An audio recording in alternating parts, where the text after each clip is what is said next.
dedicated / appreciation to the ladies who be holding their man down. To my ladies, there's another one. Yo, T, we got another one. When Walker and the girl Loyalty. Let go. This is real life and feel like a dream. I got an all-star playing on my team. She is all I want, she is all I need. He is all I want, he is all I need. Royalty, so you treat her better than the queen. The way she looks, she should be up on a movie screen. She is all I want, she is all I need. He is all I want, he is all I need. I don't mean to interrupt, please excuse my manners, but I seen you from afar, I knew I had to ask you. It's a few questions that I have to ask you, so baby please can we talk? I sound like Tevin Campbell. You know the one that you can't let get away, and you look like a fool just to make a stay. That's how it started and it feels like yesterday. We got our issues but I won't have it no other way. It ain't no social media love, we don't pretend. I might buy another ring just to hear yes again. Yeah, they call me win, but with her I win. She like the credit, she gon' stick around until the end. She got a vibe that'll drive you crazy, singing that old Tyree sweet lady. She know I'm cheap so she don't try to break me. That's when I go big, baby. Yeah, this is real life and feel like a dream. I got an all-star playing on my team. She is all I want, she is all I need. He is all I want, he is all I need. Royalty, so you treat her better than the queen. The way she looks, she should be up on a movie screen. She is all I want, she is all I need. He is all I want, he is all I need. But first, I need your how and your how shy. After that, then I need my wife. She my help and she get me right. Gotta keep it real, I ain't with the lies. The rib hold me down, she my gravity. Still get the job done even when she mad at me. I'll take the charge, no battery. She know I protect. It's a battle all week, she my Sabbath day rest. And she got a few gifts that can help with the stress. She raising Rennie, Layla, Hazel, and she blessed me with West. To be honest, she look modest when she put on her dress. That's when I go all in like a shot that goes swish. Tan was her voice, she called me her main. When God created her, he was doing his thing. My lady keep me sharper than the prison shank. We on that love and basketball, so we don't say can't. So I just work. Hey, this is real life and feel like a dream. I got an all-star playing on my team. She is all I want, she is all I need. He is all I want, he is all I need. Royalty, so you treat her better than the queen. The way she looks, she should be up on a movie screen. She is all I want, she is all I need. He is all I want, he is all I Sing need. it, baby. You're all I want. Yeah, you all I want. And all I need. You all I need. You're all I want. Yeah, I want you to know I love it. And all I need. Sing it one more time. You're all I want. Yes, that's all I want. And all I They ain't need. hear you in the back. All I need. You're all I want. Yes, you all I want. And all I need. There you have it. What up, Natty? Loyalty, make room music. When Walker, loose cannons. So, don't be hitting me up saying, baby, you ain't say I love you back. Baby, do you still love me? Just go ahead and play this track. Cause I don't wanna hear it. I really don't. I done said it. I done told you so many times. The world heard it. And don't you forget it.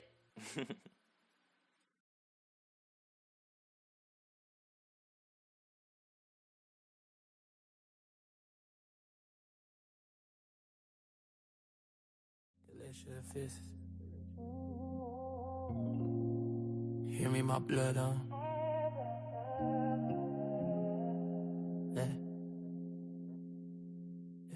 I've been locked in chains, but my pen's still free. Writing from a cell, but my heart still sees. Every son of Jacob lost overseas. Speaking foreign tongues, but you're still my seed. They calling you Greece, they calling you strange, but I know your roots, I remember your names. Benjamin blood still pumping my veins. Same promise spoken, just hidden in pain. I see you in culture, draped in the lies. Worshipping forms, losing your signs, but you still Israel, don't let them divide. What God made holy before space and time. I know you forgot who you are, but the covenant never broke. Scattered like stars in the dark, still written deep in your soul.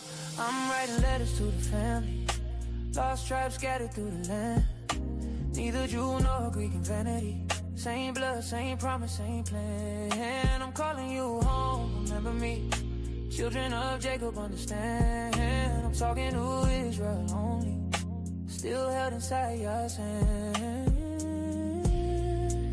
Yeah, still family. Don't forget who you are. When I said Gentiles, I wasn't talking strangers. I was calling kin, living under Eliezer's. Hellenized minds, but the blood's still sacred. Just Israelites living in different languages. I know Rome taught you to think you changed. I know Babylon taught you shame. But the law still echoes in your veins. Grace ain't erased it, it restored your name. I walked Damascus, I saw the light. Same God of Abraham, opened my sight. I preach Messiah, not new religion.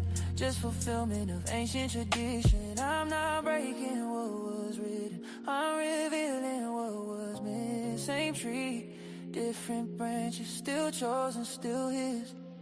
I'm writing letters to the family. Lost tribes scattered through the land. Neither Jew nor Greek in vanity.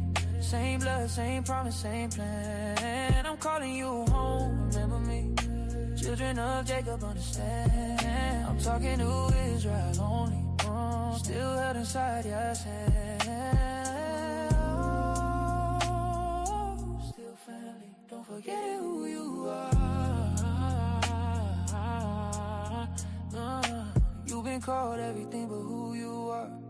Given labels taken far, but a seal still marks your heart. Even when you drift apart, I rebuke lies, not the law. Faith don't cancel who you are. Messiah came for the lost, sheep of Israel near and far. This is family business,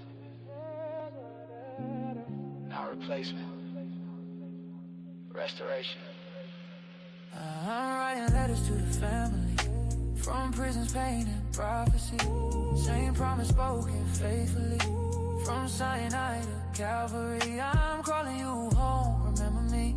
Scattered tribes rise and stand. I'm talking to Israel only. Forever sealed by your hand.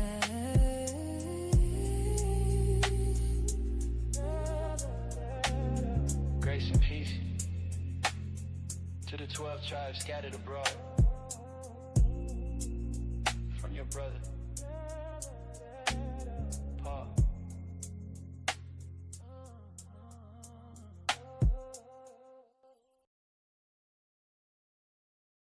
Hearts inside, woman, let me ride. Oh, baby, here it goes. Persala.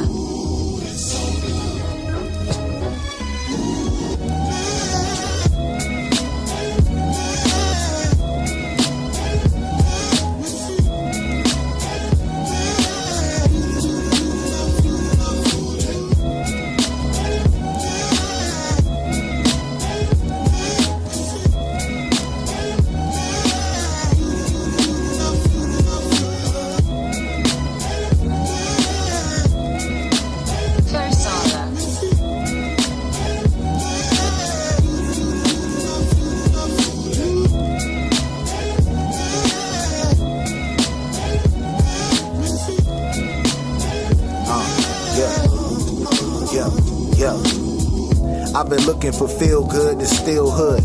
Fresh, leaving no prints like Uncle Phil would. I feel it under my chest, I'm getting further from death. I see his water protecting me like a shield would. Lot of rain, keep the feel good. We gotta bang just to feel good. They bang the set, keep a drumstick tucked to the chest. And them symbols, just a symbol for the love for the metal. Glitter with bezels, find Nirvana in a speaker. And my love for the ghetto, builders dilapidated bass, rattle trunk with the treble. At the corner we would try to be rebels. Cussing loud, smoking papers, who'd have thought of these devils? Had us under their clutches, guess the score wasn't settled. We the praise, so we praying in the hood, but we patiently waiting. Say the Shema when I rise, keep me away from the Satan. Put your spirit on my mind, give a song for salvation. Yeah, the sun brighter when I hear your quotes. I feel lighter when I hear your notes. This a melody for everyone with felonies. Know you still got hope. I said you still got hope. The sun brighter when I hear your quotes. I feel lighter when I hear your notes. This a melody for everyone with felonies. Know you still got hope. I said you still got hope. Rise and shine, put your makeup on. Baby girl, why you take so long? Had a vision of an angel, I forgot how she looked. Cause I saw you when my brain clicked on. Now I sing this song. Yep. Rise and shine, get your makeup on. Baby girl, why you take so long? Had a vision of an angel, I forgot how she looked. Cause I saw you when my brain clicked on. Now I sing this song. Yeah, like Lottie Dottie, got the spirit riding shoddy with me. She a baddie, take her to parties with me. Help me focus on my studies, and we always see the darkest secrets. We read at night when the Father teaching. We keep it light, trying to brighten the night, even though stress is mounting. Had encounters on the devil's mountain. Felt the trouble when I stepped in the door, and I should have never doubted. He sent an angel when I felt his power, still got hope. The sun brighter when I hear your quotes. I feel lighter when I hear your notes. This a melody for everyone with felonies. Know you still got hope. I said you still got hope. The sun brighter when I hear your quotes. I feel lighter when I hear your notes. This a melody for everyone with felonies. Know you still got hope. I said you still got hope. On that day that every nation and kindred would take a bow before the Lamb and come and learn from the Spirit. It don't matter what you witnessed before. If you're living, then you still got hope. Yeah. On that day, every nation and kindred would take a bow before the Lamb and come and learn from the Spirit. It don't matter what they witnessed before. If you're living, then you still got hope. Yeah. It's brought around over here on this table. We want to make sure that everybody can line up and just get through smoothly. Put the plates, the forks, all that, line all that up. Hold on real quick. Move the tables over around the side like that. Yeah, because we got to make sure the walkway is clear for people to get through to the front. And then when we line up and do the prayers, we're probably going to like have everybody come around this way. And then we'll have Adawan Kanal do the prayers on that side. They'll start from the left and come all the way down. Yeah. Y'all love the feast days.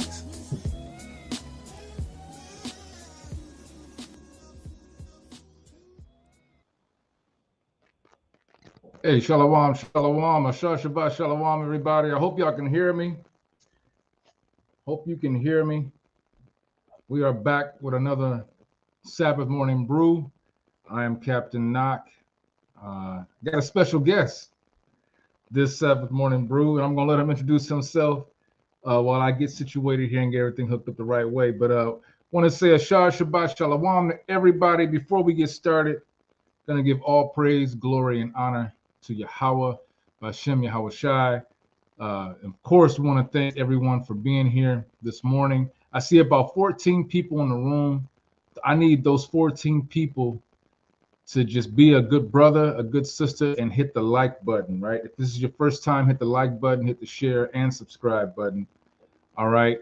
That's how our classes are able to be seen, is that we need your participation. So if everyone can like and subscribe and share as you come in the room, be much appreciated. But today's class, let me go ahead and pull the thumbnail up. Oh, there you go, the water. A Sabbath Morning Brew presents Milk of Marriage, the basics of understanding a marriage biblically. The basics of understanding a marriage biblically. All right. And we have our captain, Kadar Aharon, who will be teaching this lesson. So without further ado, well, you know what? I'm not gonna do that yet. I'm gonna do like I usually do our routine. All right. Go ahead and pull up the calendar real quick. I'm gonna pull up this calendar real quick because we want everybody to understand when AHOS has their where we're gonna be having our feast days, when we'll be having where we will be having our feast days, along with our new moon lessons. You need to know that. So we look at the calendar this morning. We have over on the left side, we have our feast days. Well, as you can see the list, and the next feast day to come up will be Feast of Trumpets. That'll be taking place September 11th. After that, we got Day of Atonement. Then, of course, everyone's looking forward to Feast of Tabernacles. All right, so be looking forward for all information on all those feast days. We do have another new moon that will be coming up. That will be later this month, in a couple of weeks, July 14th. So be looking out for a lesson for that new moon lesson. Go ahead and put that down for me. Thank you. Any brothers who are wanting to do the work with Anointed House of Saints, you can do so by sending us your interest through email at anointedhos@gmail.com. All right. Make sure you send it. You give us your name, your city, state, where you live. In the description line, make sure you let us know you're looking to prospect with AHOS. Put that in the description line in the email.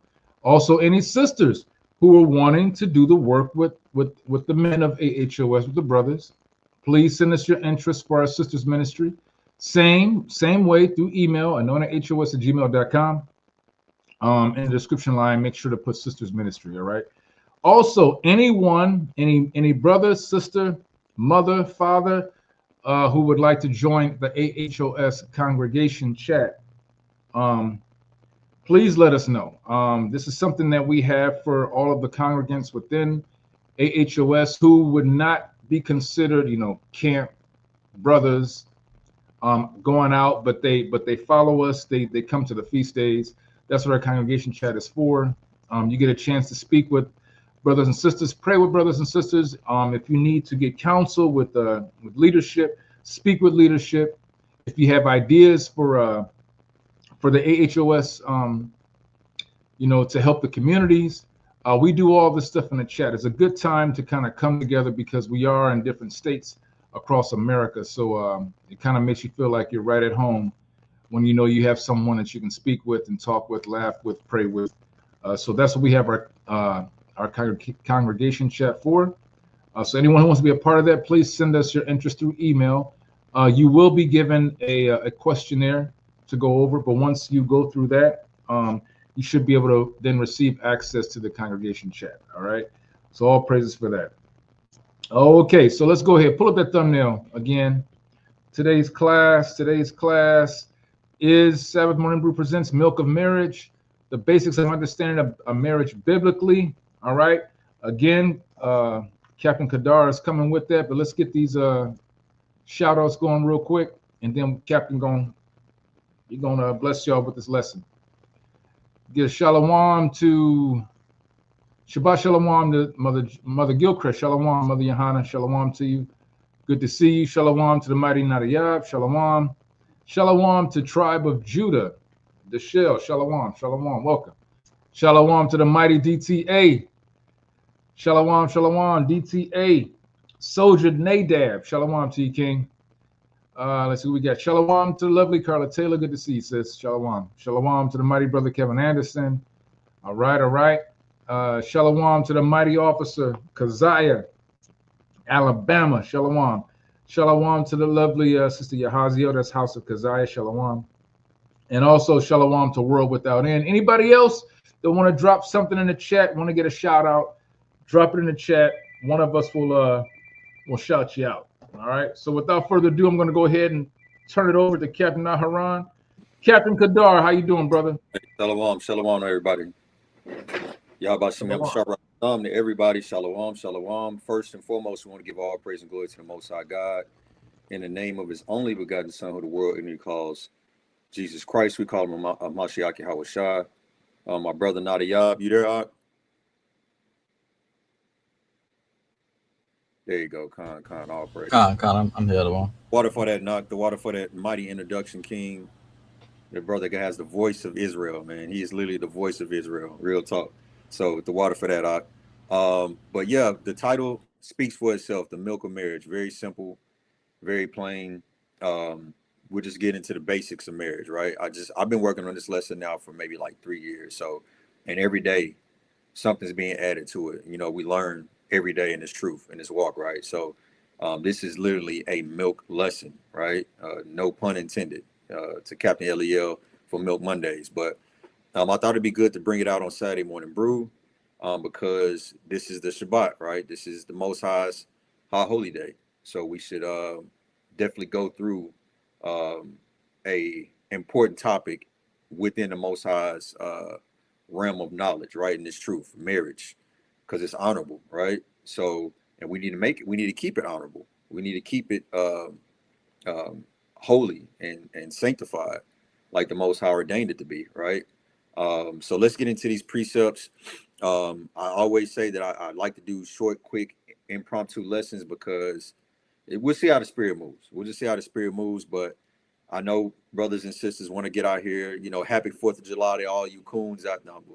I'm playing around, man. But No, you ain't. No, you ain't playing around. No, real talk, real talk. I know y'all out there popping fireworks. I heard them last night, so I know that y'all coons, y'all niggers out there popping fireworks out there in Israel.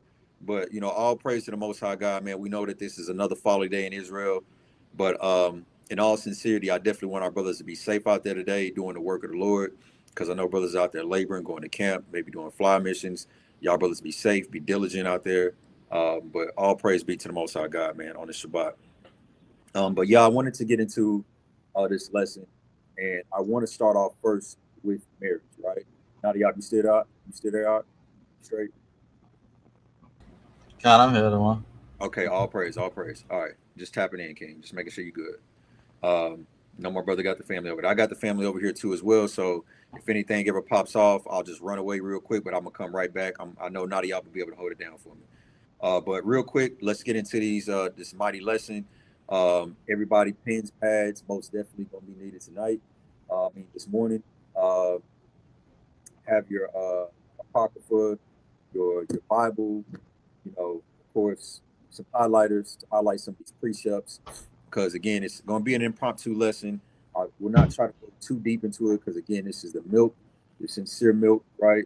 But let's get into it without further ado, right? First, I want to start off with what is marriage, right? So we have to understand marriage and what it means between a man and a woman, right? And it's going to be a covenant. Number one, we know that, right? So anytime that you're in a relationship with another person, it becomes intimate, it becomes personal. We got to stop sharing our marriage issues with one another in Israel. First and foremost, y'all, I know y'all see it. It's all on YouTube. It's all on social media. We got to keep that stuff in house because it's a covenant. If we have a covenant between us and the Most High, we share it with everybody else. Do we share those promises with everybody else? Right? The services that we do for the Most High, do we do that with everybody else? Do we do that with other gods? Or do we do it with our God, the Most High God? Right? Am I coming across clear, family? Everybody put a 7 in the chat if I sound clear. Let me see some 7s. Yeah, you sound clear. All praise, all praise. I need a mic like that, Lord in Christ. I know this brother is the voice of Israel, man. I didn't even type the words in and had this brother just say it, man. You got to say all the words I want. Just bring it out. No, I had to check my mic too because I didn't even have it on. Yeah, but now it's on. I need that, King. But all praise.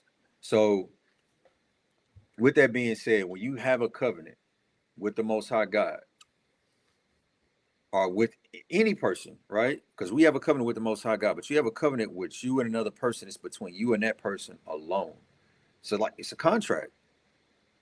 So, do you share the terms of your contract with the whole world?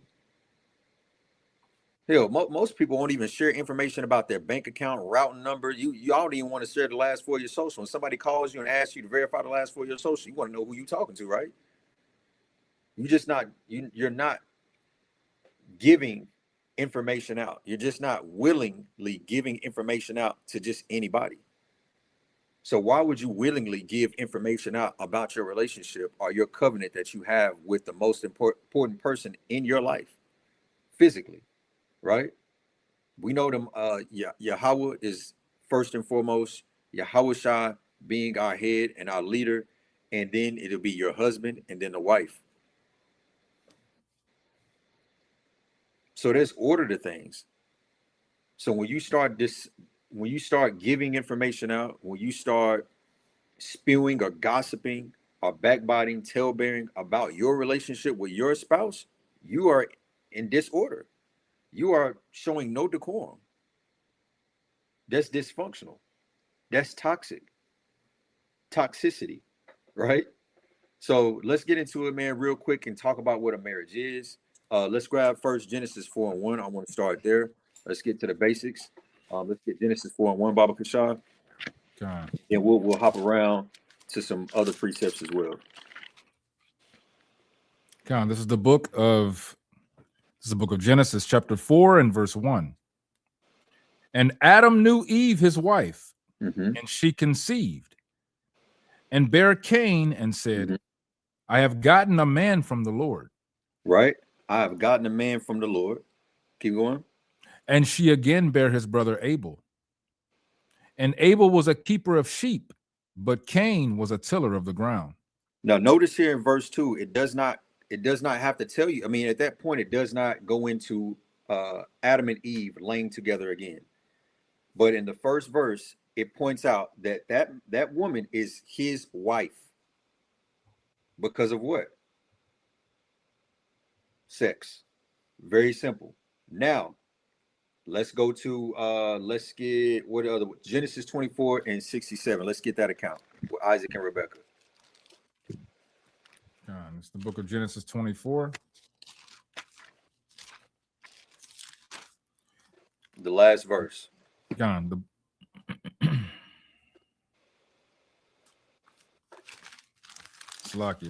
the book of Genesis chapter 24 and verse 67. And Isaac brought her into his mother Sarah's tent. Isaac brought Rebekah. And took Rebekah, and she became his wife. And what? And she became his wife. His wife. What does it mean to be taken or taken? Right? What did he do with her? Keep reading. And he loved her. And he loved her. And Isaac was comforted after his mother's death.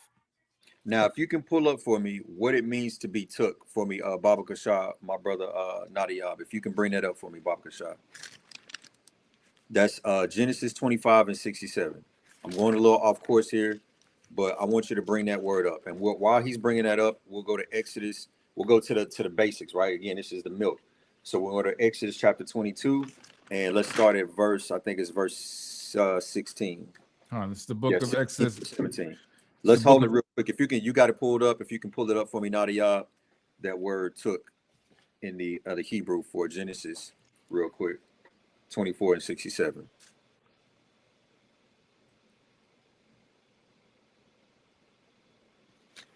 If you can bring that up for me, Baba Kashaw. If not, we'll go ahead and just breeze through Exodus 22 and 16.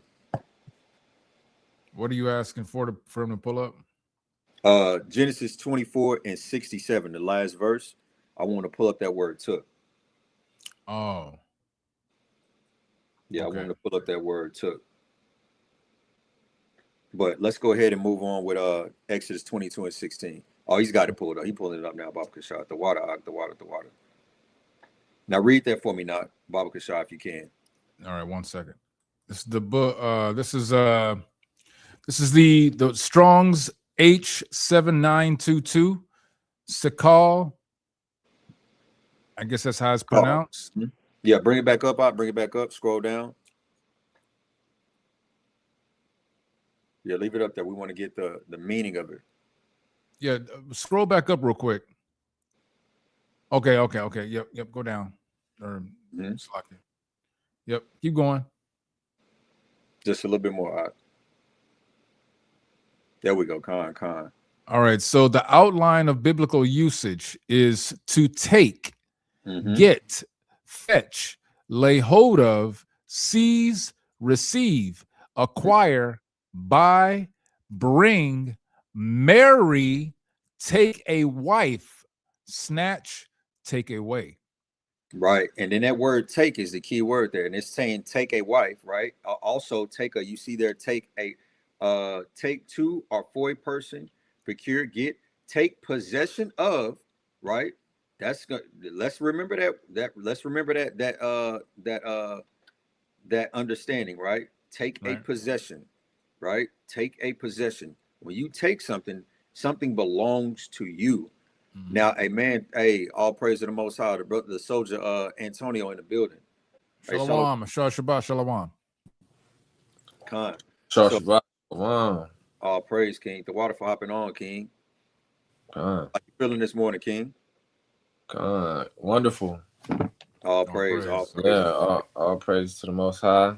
Khan. You know, how about Shimmy, how shall Rakatah? Water to the brothers for having me. All praise to the Most High, King. And if you got any precepts, King, bring them things out. Bring them out. All praise to the Most High, the water for hopping on. So when you talk about taking anything, it becomes yours, right? Now, again, in this society today, you'll have women out here believing that a man is their possession. Now, biblically, is that sound? Can we find that anywhere in the Bible, right? In the scriptures, whether it's the Old Testament, New Testament, the Apocrypha, anywhere can you find, for me, a precept where a woman can take a man, where a woman possesses a man? Now, if you have it, bring it out. But with that being said, let's go to Exodus 22 and 16. Let's go and hop there real quick. This is the book of Exodus, chapter 22 and verse 16. This is the book of Exodus, chapter 22 and verse 16.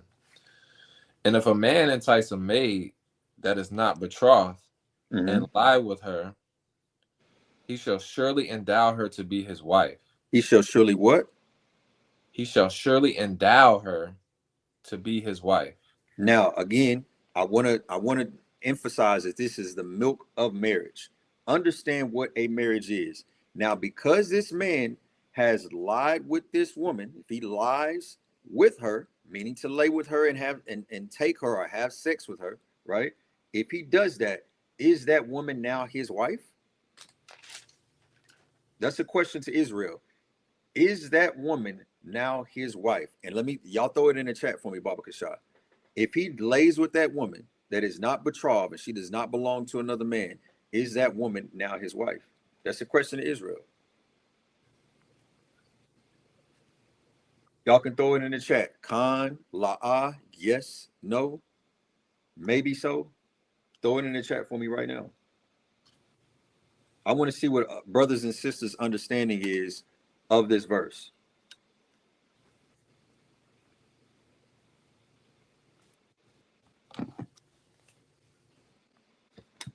What say ye? What say ye not? Soldier Antonio, what say ye? Con. We got. Okay. Con. Yeah, mostly cons. Okay. Praise. Con. Okay, but I see a couple cons there. Let me see what else we got here. Okay. So what was your you said con, brother Antonio. Brother Knock, what would you say? What would you say, Cap? I would say con, but that's the milk. That's the beginning. There's more to it than that.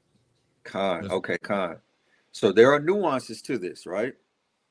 There are nuances to this. Let's read verse 17. Con. It's the book of Exodus, chapter 22 and verse 17. If her father utterly refuse to give her unto him, he shall pay money according to the dowry of virgins. Now this is deep. This is very deep. Now this is milk though, but this is a little bit deeper. The only reason I say this because if it says the father utterly refused to give her to him, what does that mean? Like, you ain't taking my daughter out this house.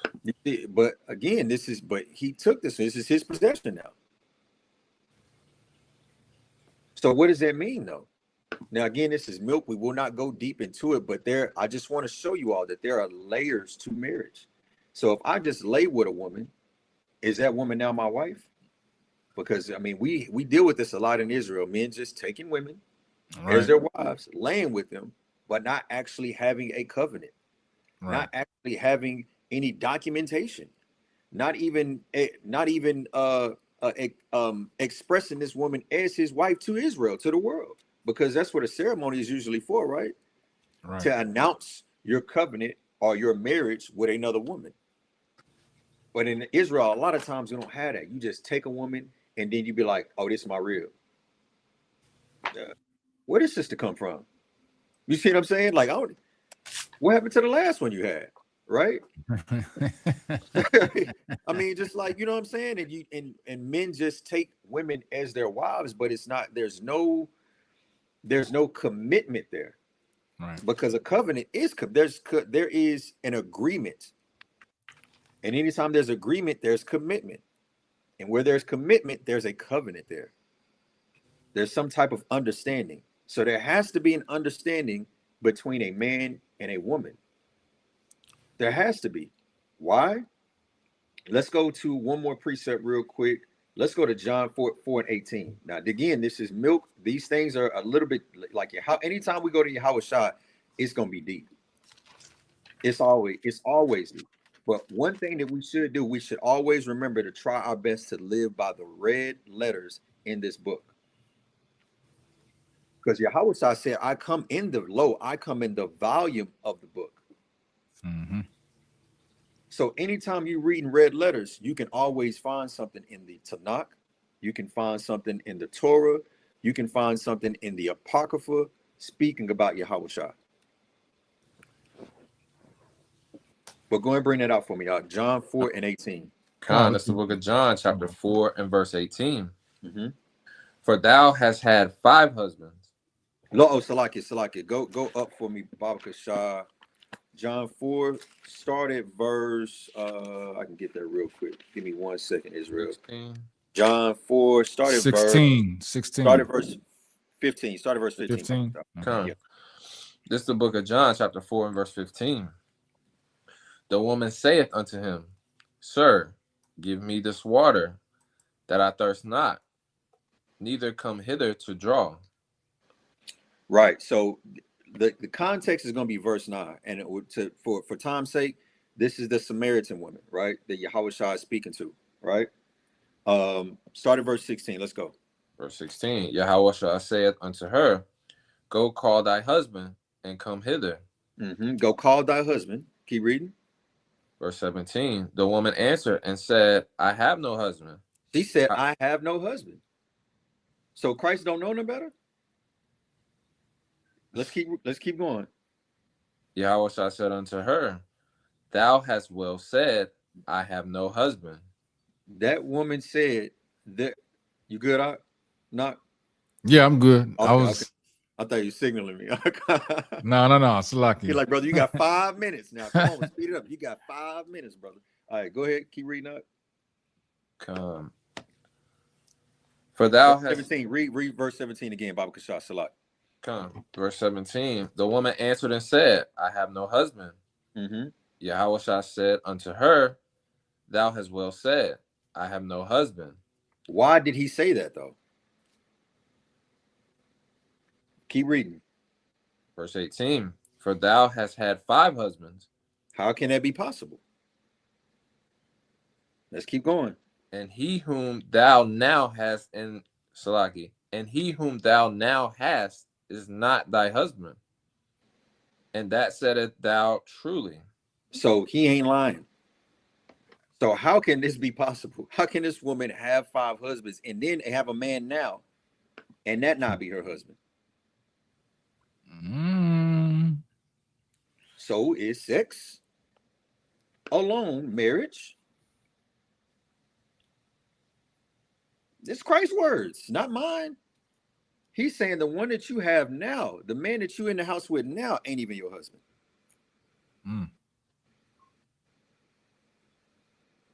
Now, what? Hey, listen, this is milk. Let's stay with the basics now. So again, Yahushua is saying 5, you've been with 5 men, but the man that you're dealing with right now is not even your husband. So this woman is literally living in fornication, clearly, right? There's no commitment there. There's probably no covenant there, meaning that she's probably not in contract with the man that she's living with or staying with right now or dealing with. So out there doing all kind. She right. Out so walking us. Come on, and this is what I'm saying. Listen. History just repeats itself, man. Yep. Nothing is changing but the time. Nothing is changing but the date and the time. That's it. But the things that we did then, we're still doing now. Ain't nothing changing. So you telling me right now it ain't sisters out here with 5 husbands?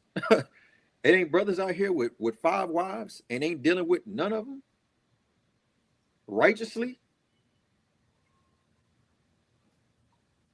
God. So let's get into this milk of marriage, right? She just out. That's right. That's right. Now the y'all said she just outside. That's a fact. And they about to be outside today for the 4th, looking for another husband. Yeah. Right. But let's go ahead and get that in Leviticus chapter 19 and verse 11. Let's go there. Because what are we doing when we do things like that? Because we can't say that this woman is living a righteous life, having 5 husbands, or dealing with a man that's not her husband. Right? Let's get that in Leviticus chapter 19 and verse 11. And Nadia, if you don't mind, please get for me of Leviticus 19 and verse 11. Get the word lie. Get that for me in the Hebrew. Baba Cashapp. Leviticus 19 and verse 11. It's the book of Leviticus chapter 19 and verse 11. Ye shall not steal, neither deal falsely, neither lie one to another. Neither what? Neither lie one to another. All right, pull that up for me, Baba Kashaw. Go down to the keep going. Right there. Outline of biblical usage.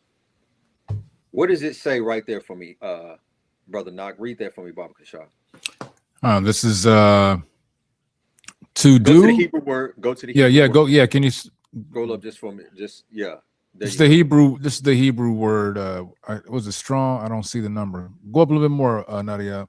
There you go. This is Strong's H 866. Yep. Shaker. Always got a different way to pronounce it. Right. We don't care. Right. We don't care about that. Yiddish. Yeah, we don't care about that Yiddish. Scroll on down.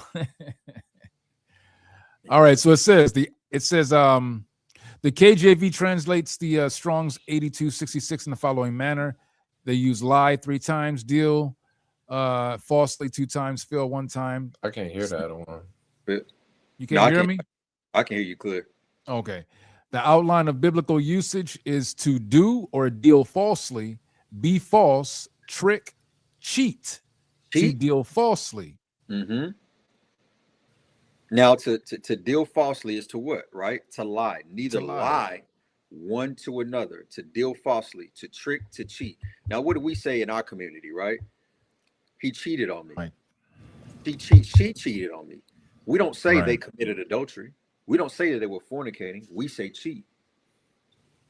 Nothing had the only thing that's changing is the time. Like, this book is going to stand true. History is going to repeat itself. We are cheating on one another when we do things like this. When you try to take another woman falsely, right? Or you try to take another woman and you lie to your rib saying, I want to be in a monogamous relationship, or I'm not dealing with any other woman. You are cheating on your wife. Now, is that a sin? What did the word say? Now, is it a sin to take another wife? La. Now, do we teach AHOS? Do we teach polygyny? We don't teach anything other than what the Bible says. Do we teach monogamy? We don't teach anything else than what the Bible says. Right? Get that for me in 1 Corinthians chapter 7. Let's go there real quick, Baba Kashapp. We don't teach anything other than what the scriptures say.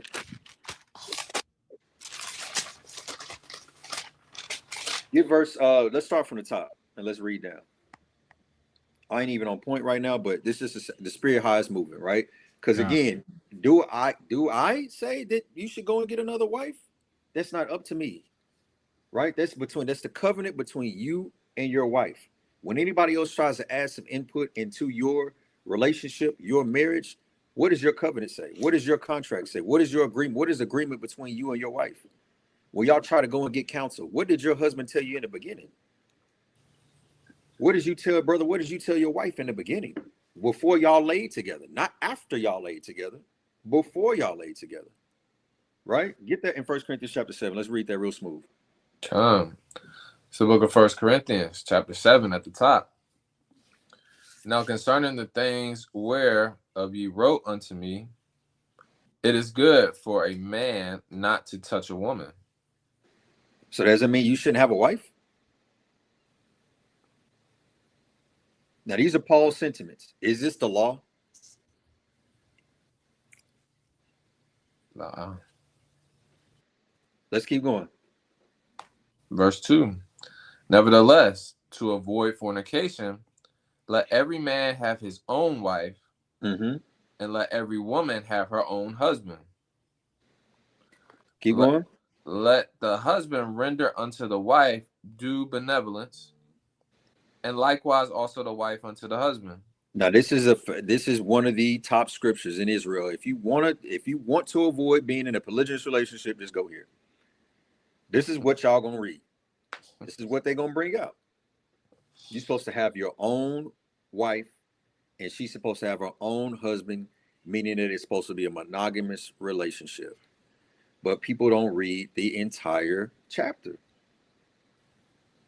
And then you have to go to the Torah to show me where you cannot have another wife, because there are laws when you have another wife. Why would the Most High ever make laws for a man to have multiple wives? Now let's talk about this, because this is a sensitive topic in Israel, a very sensitive sore subject in Israel, because women just don't want to deal with it, and men love it. Let's just be honest, though. Let's just keep it funky, right? Like Judah would say, like just keep it funky with Israel. Like, hey, y'all, men want multiple wives, and is there anything wrong with it according to the law? According to Paul. But why did Paul even say that? You got to go back to 1 Corinthians chapter 6 to understand it. Chapter 5. So like, you have to go to 1 Corinthians chapter 5 to understand that, right? For time's sake, we're not going to read that. We're not going to go into chapter 5, but go to 1 Corinthians chapter 5 if you want to understand why he brought this out. Now let's go to verse number 6. It's the book of 1 Corinthians chapter 7 and verse 6. But I speak this by permission. He speaks by what? By permission. By permission. What does that mean? And not of commandment. What does that mean, permission? It's permissible, according to him. Like, if you want to do this, it's okay to do this. But he said, and not of commandment. It's not a commandment to do that. It's not a commandment for a man to have one wife. It's not in the law. It's not, unfortunately. But what do you have as a wife? Should you have as a wife to protect you from being in that type of situation? You should have your contract. You should have your agreement. You should have an understanding there. Con? That's what your covenant is. That's what your contract is. It's your covenant. It's your agreement. And if your husband breaks that, then he got to deal with the Most High. Of course, he got to deal with you, sister, but he also has to deal with the all-powerful, the great and terrible. So y'all have to have that understanding in the beginning. This is in the beginning stage when you're courting this man and you're courting this woman. When y'all are figuring each other out, y'all have to have this predetermined. Right? You have to have that understanding from the jump.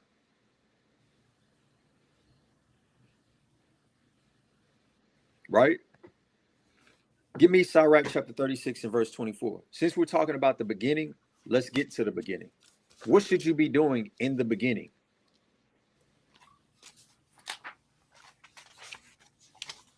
What should y'all be doing together as husband and wife? What should y'all be doing as brother and sister, just walking together, getting to know one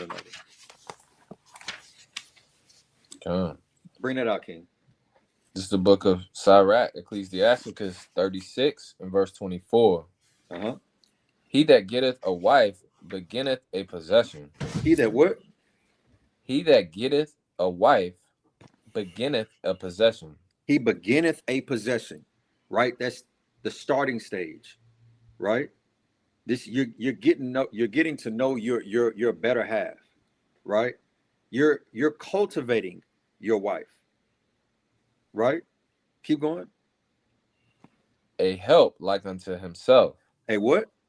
A help like unto himself. A help like unto himself. Match. They be like, they got these dating apps, matchmaker, or they got these people out here that do these speed datings. They're called matchmakers. Why? Because you're trying to find somebody who matches you, who is a reflection of you, right?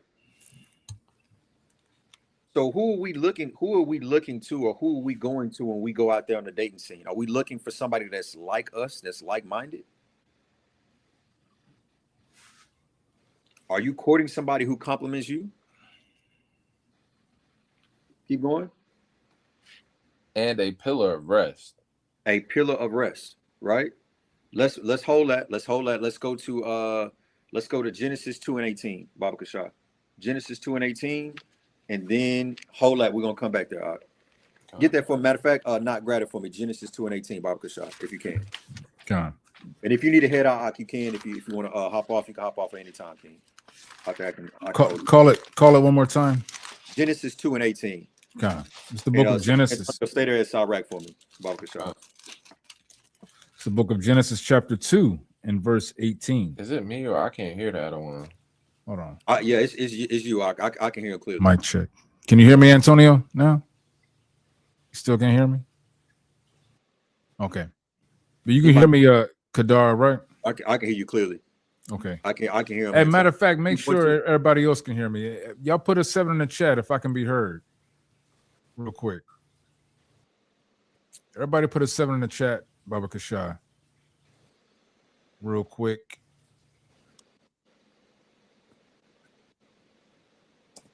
I don't see anybody responding yet. All right, there we go.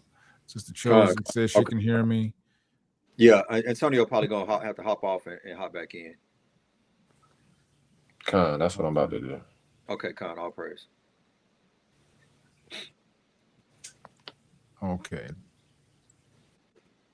All right, go and bring it out. Con, it's the book of Genesis, chapter 2 in verse 18. And the Lord God said, "It is not good that the man should be alone. Mm-hmm. I will make him an help meet for him." I will make him a help meet or a match for him, right?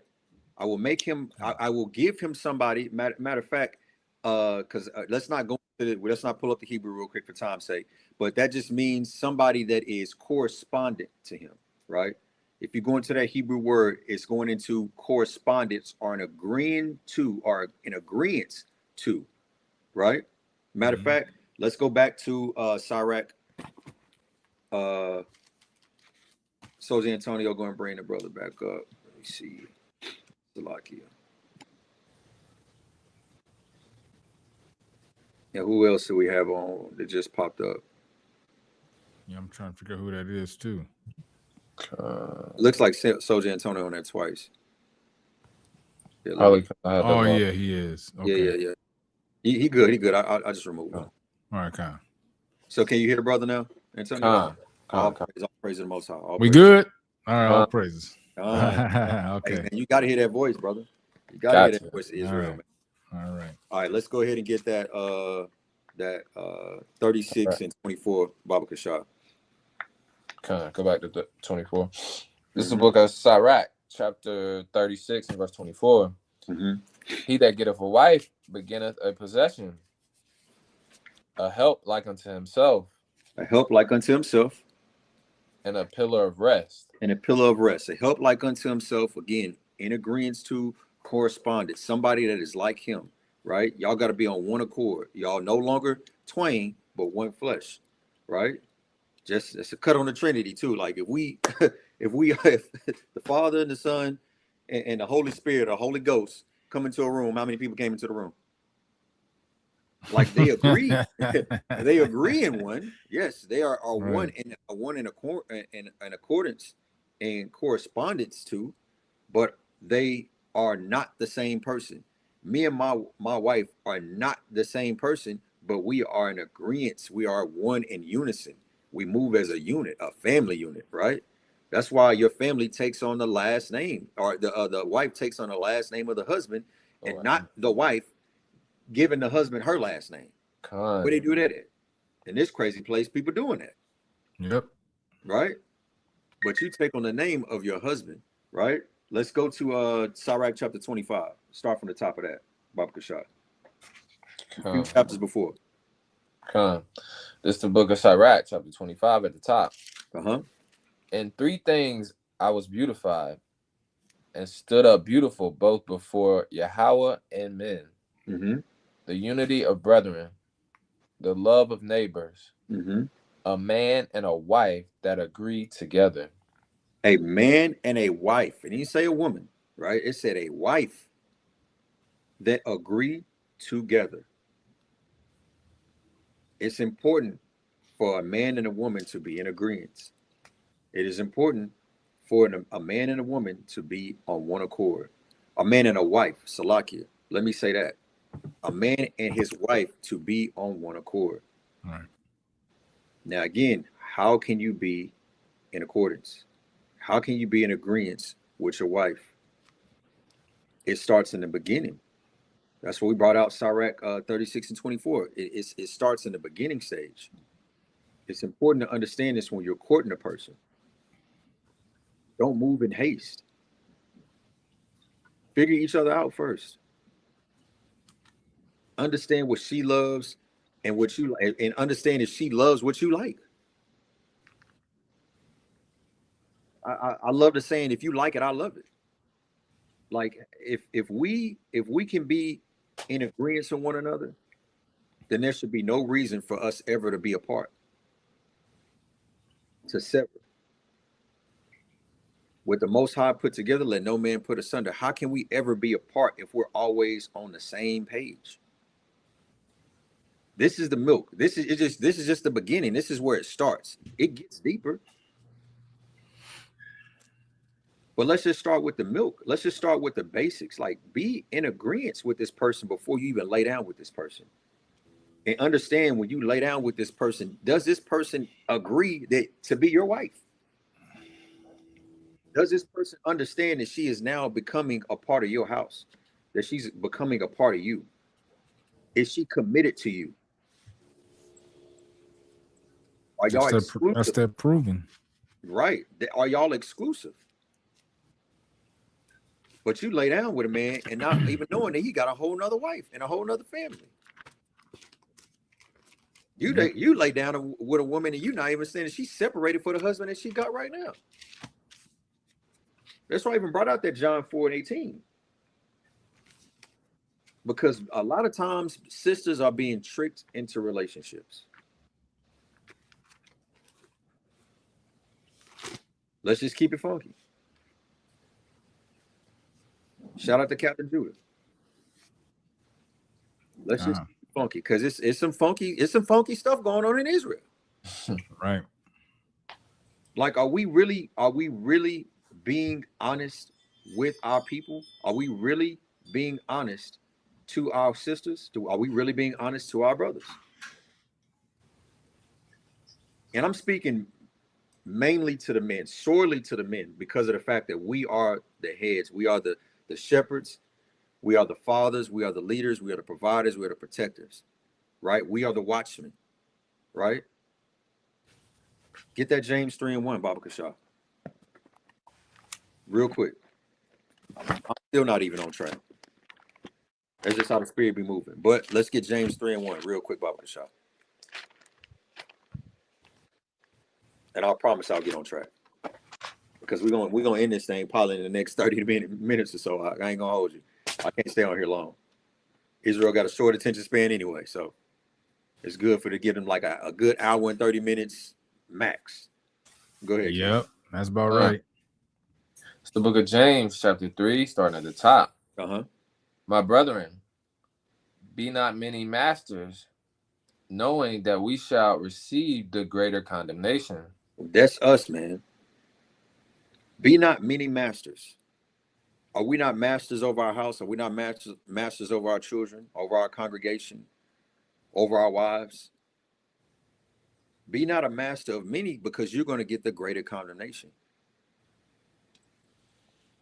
That's why the scriptures say don't multiply unto you wives. If you want to add some things, like it, 2 times 10 is what? 20.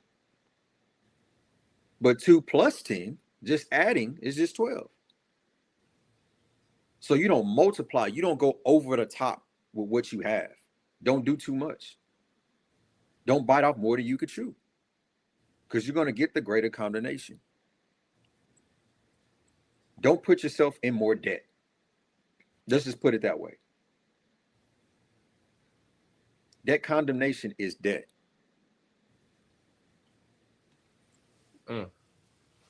Salaki, I got a precept.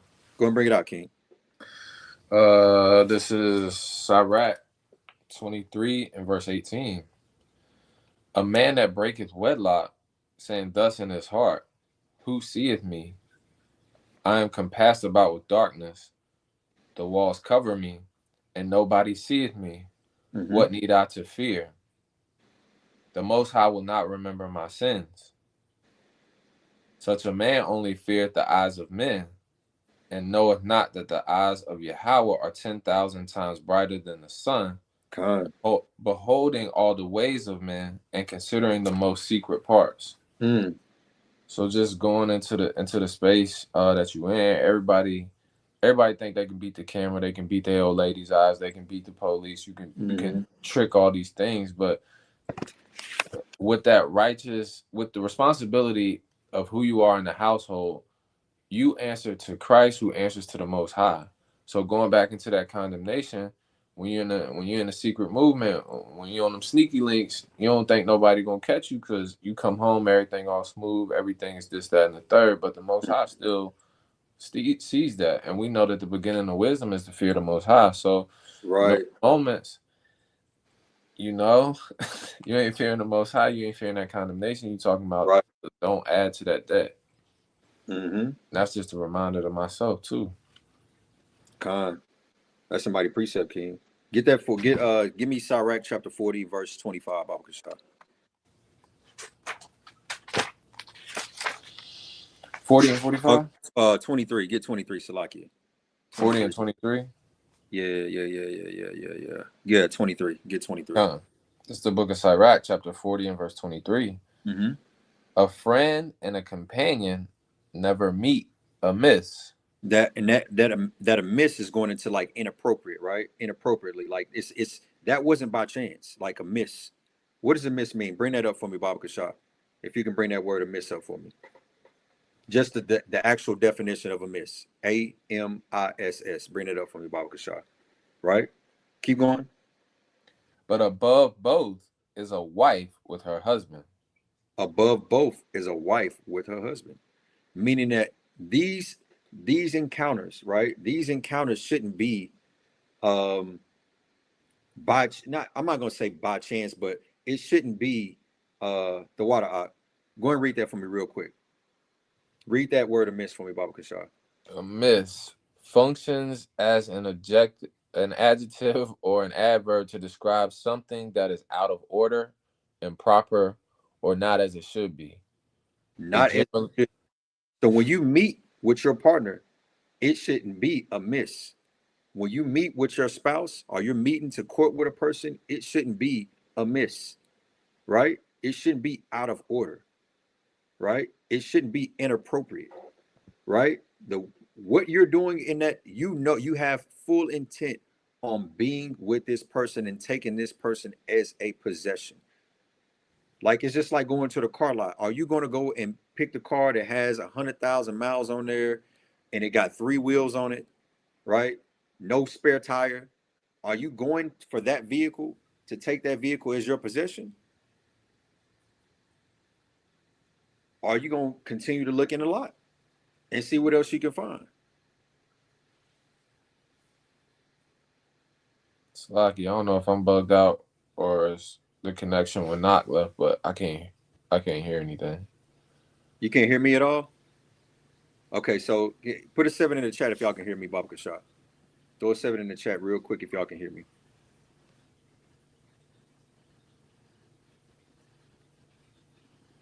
Seven.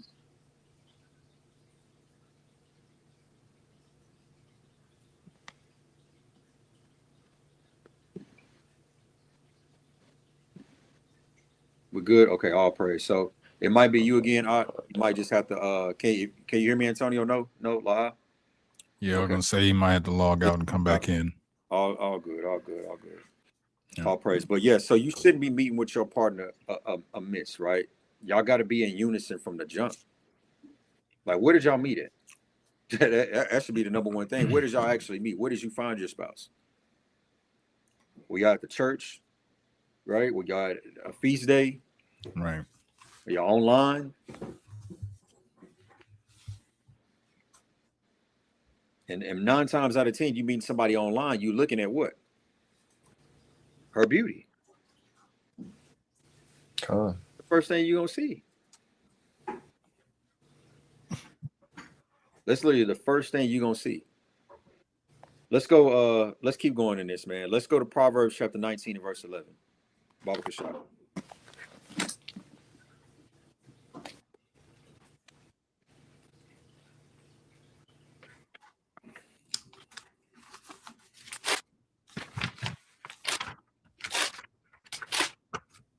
It's the book of Proverbs, chapter 19 and verse 11.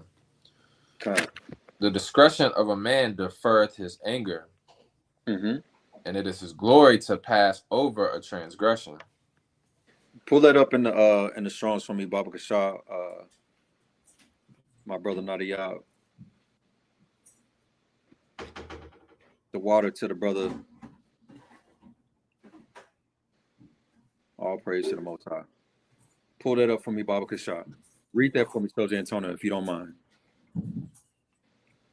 That Hebrew word right there.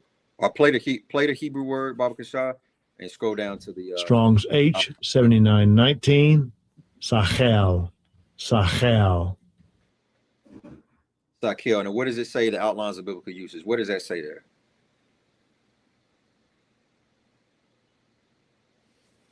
Can't hear you, Soldier. Salaki. Yeah, he was on mute. Okay, all praise. Sachel, to be prudent, be circumspect, wisely understand, prosper. That's just good sense. Having good sense, right? The discretion of a man defers his anger. So the good sense, the wisdom, right? The circumspect or prudence of a man is it defers his anger, right? Right. Meaning that it's going to because I'm having a brain fart here. What's put another? Put off, right? Delay his anger. Off. Not even delay. It's just going to turn you away from the anger, right? You will repent from being in that mindset that you were in. You will understand because why? Keep reading. You know better, you do better. Right. Keep reading on that verse. Finish the verse out. Verse 11. And it is his glory to pass over a transgression. Because now again, we have to think of it this way. Your wife is your possession. She is under you. She's an underling to you. Why is that? Because you are her spiritual counselor, her spiritual guide, her spiritual enforcer, right? These things have to be understood in the beginning when you date a man. What is his anger like? How does he react to certain situations? How does he handle you? When y'all have a conversation, are you having emotional conversations? Is he able to step away? Can I be heard? All right, Khan. is he able to step away from confrontation?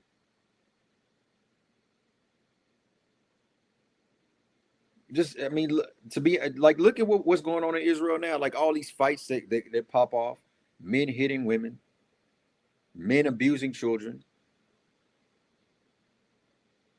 Like, how does he react in a moment of rage or a moment? Let's not say rage, because that's almost outlining wrath or moving in anger. Like he's being overcome by his anger. How does he move in an emotional moment? Discomfort. Right.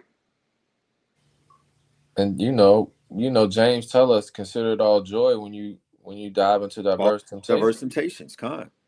So when you're in those moments of temptation, how is that man handling those moments? Because that's your head, that's your husband. You made that decision to lay down with that man. You made that decision to join with that man. And ain't no takebacks. Like you lay down with him, hey, you lay together, you stay together.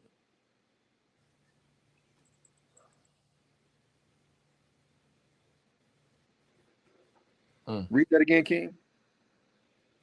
Verse 11. It's the book of Proverbs, chapter 19 and verse 11. The discretion of a man deferreth his anger, and it is his glory to pass over a transgression. It is his glory to pass over a transgression. Like it's lightweight. It's lightweight. Like this is really, it's all right, baby. It's cool. It's cool. Like he mad. He's upset. But he's like, this is my baby. Like a woman, you call a woman your baby, that's my baby. A woman calls her husband baby, but y'all really babies to us. Like we take care of our woman. We're supposed to provide for your woman, right? Supposed to protect your woman. And you're supposed to be able to not just mentally protect, not just physically protect, but spiritually protect your woman. So these things that a man is supposed to do, does he show signs of that in the beginning? When you're courting him, is he showing those signs? Some things just be telltale signs. Go ahead, go and get in there. I just want to say something real quick. A big thing that we have to do during this proving stage is foundation and communication for a marriage. A lot of time we bring in the worldly foundation into a marriage, and worldly foundation is kills conversations. There's times that a man will say she don't understand what it's like to be a man, or a woman will say the same thing, vice versa. But if the foundation is the foundation, the woman will know what to expect from her husband, and the husband will know what to expect from his woman. And that should be the conversational piece for the strong foundation in the proving stage, because we can't come to a meeting of the minds or be one without conversation. And that is a major important key, is how we communicate.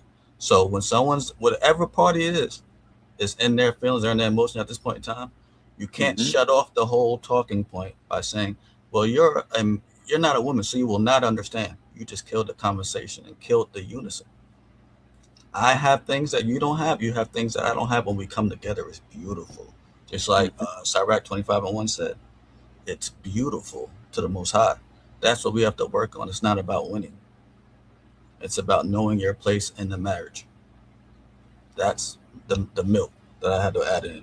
Aharon's cooking. Because Aharon's cooking right now. All praise, King. Salakia. Praise the Most High. Go ahead, King.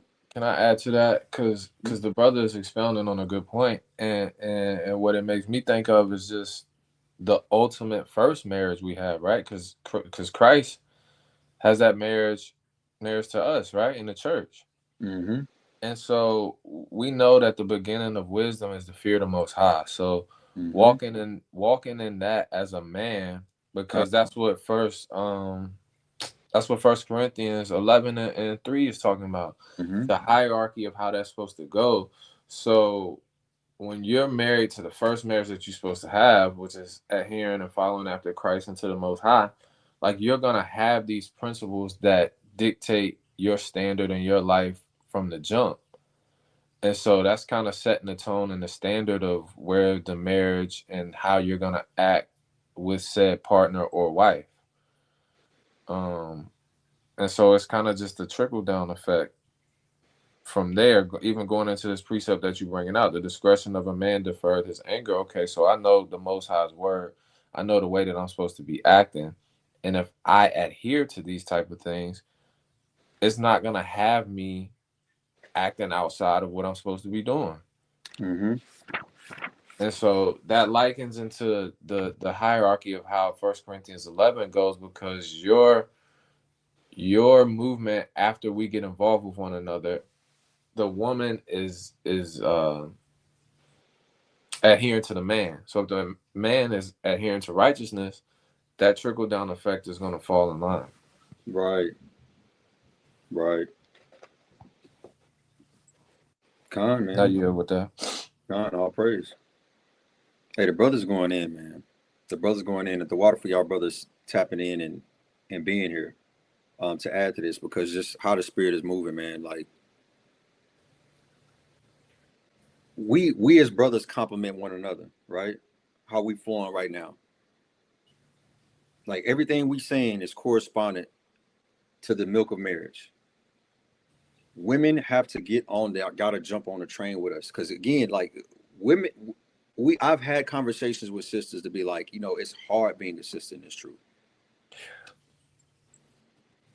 It's hard because again, like I understand it. Because the leaders that you have are taking advantage of you. That's the only reason why. Because it should be easy to be a sister in this truth. Because a man knowing that we receive the greater condemnation, knowing that we have to be the first person to answer that door when somebody knocks, when an intruder comes in the house, who's the person that has to protect you? Our life is on the line daily. It may not seem like it, but who knows when our hour will come? And who knows if you'll be there with us in that hour? And who has to take the fall? We are the fall guys. What is a shepherd? What is a watchman? We're the first line of defense. A shepherd has to protect the flock. If the wolves come, is the shepherd just going to throw the sheep in front of the wolf to protect the other sheep? No, he's going to jump in the line of fire. The watchman is at the front of the tower, and he's exposed to everything.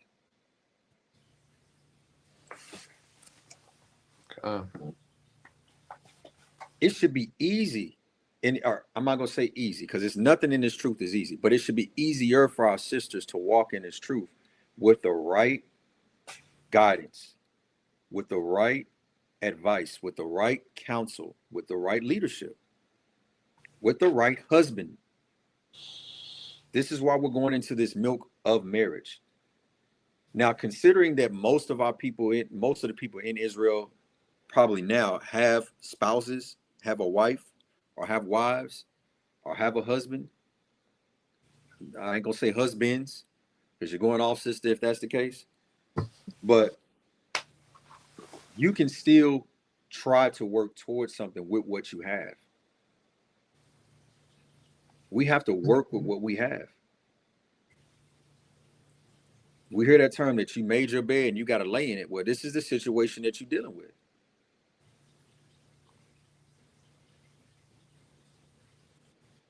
Like, just think about it. Like, sisters today will abort more relationships than they do babies. Deuteronomy 28 and 56. Right? You don't have to go there, Ak. You don't have to go there because we should know this, right? These are the ultimate curses, right? We know these as the ultimate curses. Having an evil eye towards your brother, and then a sister having an evil eye towards her husband and the children that she bare.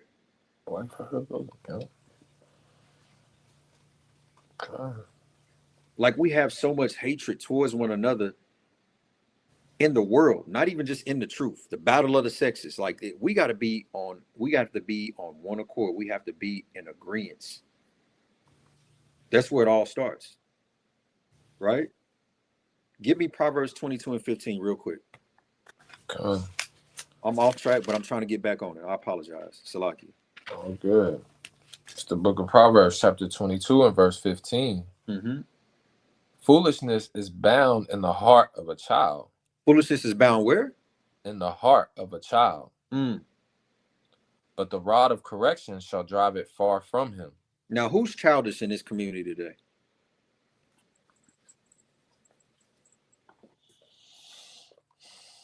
Who wants? Come on now, let's just be transparent. Let's really just be transparent, because this is what this is about. Let's just speak. We're speaking about men, right? And how we should hold men accountable. We got to hold our sisters accountable too, because who is childish in this community today? You got all TV shows, Bad Girls Club, Baddies, Real Housewives, Basketball Wives, Wives of Wives. Like, you got all these shows out here, but how are they moving? And who do you aspire to be like? Because you have sisters in the truth to do this too. Listen, we see all these tell-all books, but I really ain't seen no tell-all book from a man. I've been seeing all these exposure videos on YouTube and women putting information out there, but I ain't seen no men doing no tell-all videos on sisters. And if he is, he acting like a sister. Let's just keep it funky, right? He acting like a sis.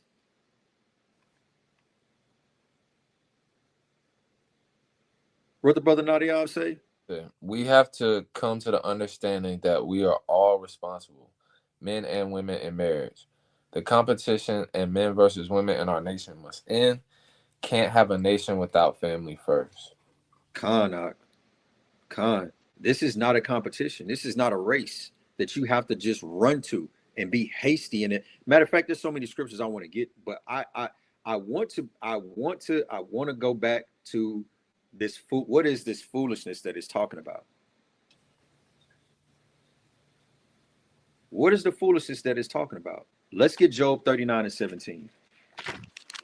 I love this precept, and this ain't even this. I promise you, I'm off right now. I'm really going off topic. I'm not off topic, but I'm going off the script. But I have to get this precept. I have to get this precept so you can understand what foolishness is talking about. You said 39 and 17. Con Job 39 and 17. It's a book of Job. You probably hear me bring this out several times, right? Read this real quick. It's the book of Job, chapter 39 and verse 17. Because Yahweh hath deprived her of wisdom, neither hath he imparted to her understanding. What foolishness is it talking about? It's talking about wisdom. What did it say? It deprived her of wisdom. Neither has he, talking about the Most High God, imparted her understanding. So what foolishness is it talking about then? Sin, transgression. Really, it's just counter wisdom. Facts. Like, a lot of women will move counter to the wisdom of the Most High. They're moving the wisdom of the world. Facts. They're moving the understanding of the world. They will understand the things of the world, but they will not understand this right here. This book right here. They will not understand this. Precept. Bring that out, King. The Sirach 1 and verse 5. The word of Yahweh Most High is the fountain of wisdom, and her ways are everlasting commandments. So just going into, like you said, the sound doctrine that may not be the emotionally correct way that you feel like you should handle this, or how your girls say that you should handle this, or you getting wisdom from an older lady who told you, well, this is how I did this. That may not be the instruction that the commandments are advising you of how to handle this would be. Sticking it out, going through tough times with your partner or spouse or what have you. Right. But these are the things that we are commanded to do. And although the world will tell us that it's okay, you can divorce for this, you can do this, that, and the third, like, what do the scriptures say? What do the commandments say about how to deal with this or handle this? And also just yearning to have that be your guidance as far as how to play it. Because it's easy to go to TikTok and hear this girl talking junk about her man and situation or whatever, or go to Bad Girls Club. Well, that seems very similar to my situation or whatever. And then you utilize that as your guidance on how to deal with this. And then wondering why you ain't getting no different result. Ain't none of them together. Ain't none of them got no husband. Like, you know what I'm saying? And so following after those ways instead of adhering to the fountain of wisdom, which is the everlasting commandments on how to deal with that, which may not be the easiest thing, like you said, but it's the right and righteous thing to do. It's Will not always have you to the end, you know. So it's not King. And there's a lot because I promise you, like this, it's gonna be a part 2, but there's a lot that goes into this. This is just, again, we're not even scratching the surface. Like, this is literally sincere milk. The wisdom of the Most High, the understanding of these scriptures. It's deep. It's deep. But let's try to get to these. Let's try to get to these basic. I'm trying to get back on track. Let's get Proverbs 22 and verse 15 again, real quick. Let's go back there, because I was going somewhere with it and I fell right back off that quick, and that's my ADD kicking in. Proverbs. It's the book of Proverbs, chapter 22 and verse 15. And verse 15. Foolishness is bound in the heart of a child, but the rod of correction shall drive it far from him. Foolishness is bound in the heart of a child. What is that foolishness? It's just being apart from the Most High. It's just going back into the world. What does my flesh desire? Paul said to himself, the things that I ought to do, I can't because my flesh. We got to be in the spirit, of course. But what does it mean to be spiritual? Romans 7 and 14, the law. Facts. What is the law? Wisdom, understanding. Facts. So if we're gonna be transparent, if your husband is not doing anything that is unlawful, sister, just yield. Sometimes you just gotta yield, right? Sometimes we just have to yield, brother. We just read that in Proverbs. Like, you listen, it should be your joy. It is literally the glory to pass over a transgression. Let's go back to that in Proverbs. Let's go back to that in Proverbs 19 where we were. Let's go back to that real quick. Else I want to bring out. I forgot that dang on quick, man. Gonna bring that out, King. Verse 12. The book of Proverbs, chapter 19 and verse 12. King's wrath is as the roaring of a lion, but his favor is as dew upon the grass. Meaning it's replenishable, because what does dew do to the grass? It's a part of cultivating, right? You got to water the flowers, right? It's favorable. It is favorable to have that grace from your husband, knowing that he just like, hey, it's all good. Like, man, I love you. Gonna be, I love my man. That's what y'all sisters gonna be saying. Like, when your husband is able to be patient with you as he would a child, because he understands that the Most High has not imparted that understanding into you, that you do have that foolishness of the world, that you are more fleshly than him because you are the weaker vessel, you're going to love it. And Lord willing, you reciprocate that to that man that you're with. Lord willing, you cooking them some warm meals, right? Lord willing, this is what is going on. Lord willing, a man starts to change his mindset and his ways on how he treats his wife, and now she starts to react a different way. A man should not have to, I'm gonna put it this way, a man should not have to act or be a man to you for you to be a woman. I hear all this soft girl era. A man should not have to be soft to you in order for you to already be soft. You should already come that way. You should already be that way. And no matter how hard he is, you should still remain a woman. I guess that's why a lot of Sisters now becoming misters. He, she's, bulldaggers.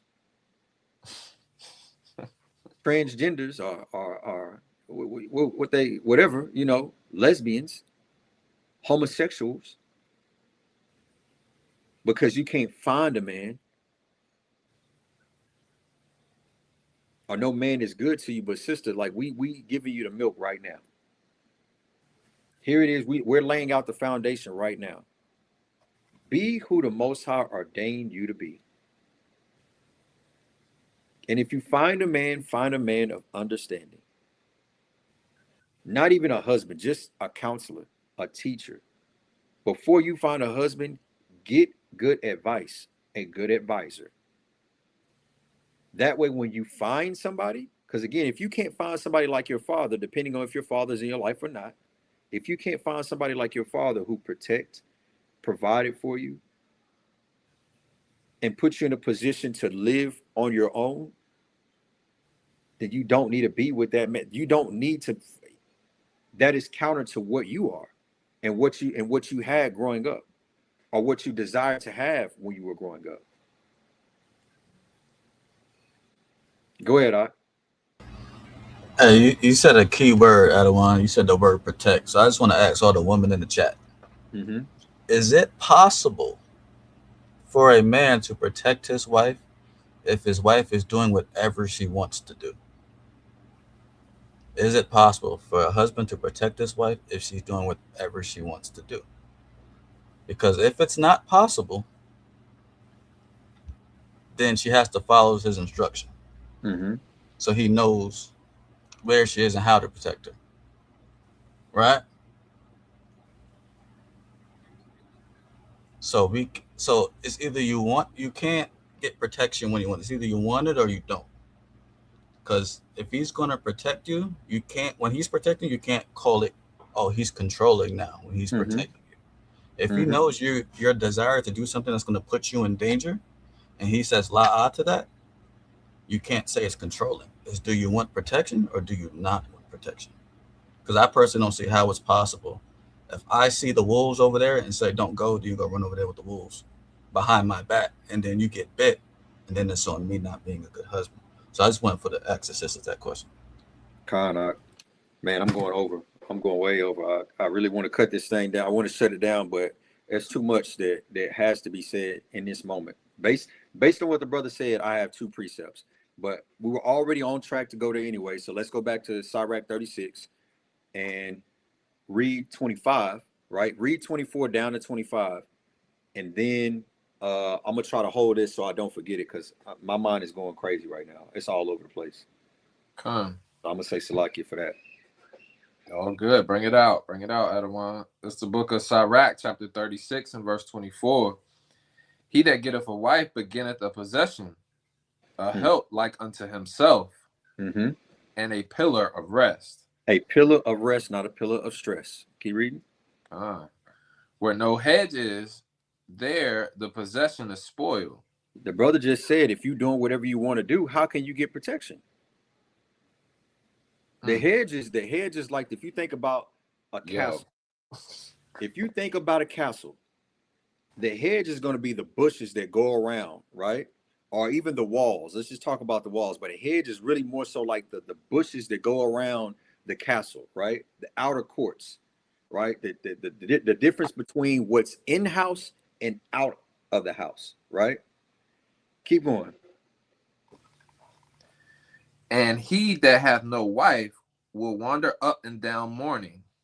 So again, if you aren't in tune with your husband, if you aren't going to listen to your spouse and allow him to guide you, which a person that guides you is going to protect you, because if you don't have your GPS, you don't know where you're going. You're lost. And if you're lost in this world, you're going to be destroyed. But a man that has no wife will wander up and down mourning, because it's, again, it is not good that men be alone. We need y'all. A woman does not understand how important she is on this earth. Chess, for example. The most important piece on the table is the king. When the king gets knocked down, the game is over. Checkmate. The most powerful piece on the board, or the strongest piece on the board, is what? The queen. You can go wherever, move wherever. But if you are not moving in wisdom, you can do what? Get the king destroyed.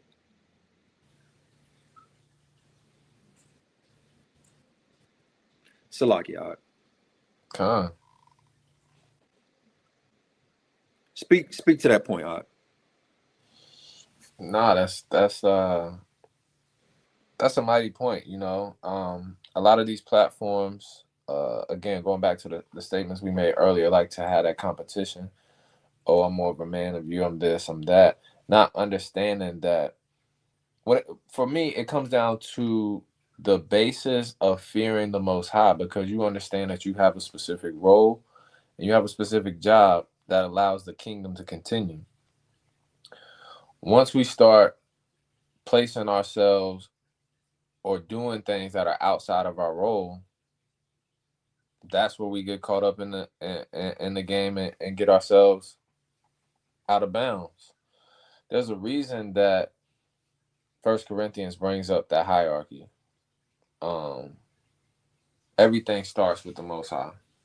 Then he sent us an example of Christ, and then he put the men in place to have that understanding, to gain that. And then we have the women that are there that support and nurture that role and continue that on for us as well.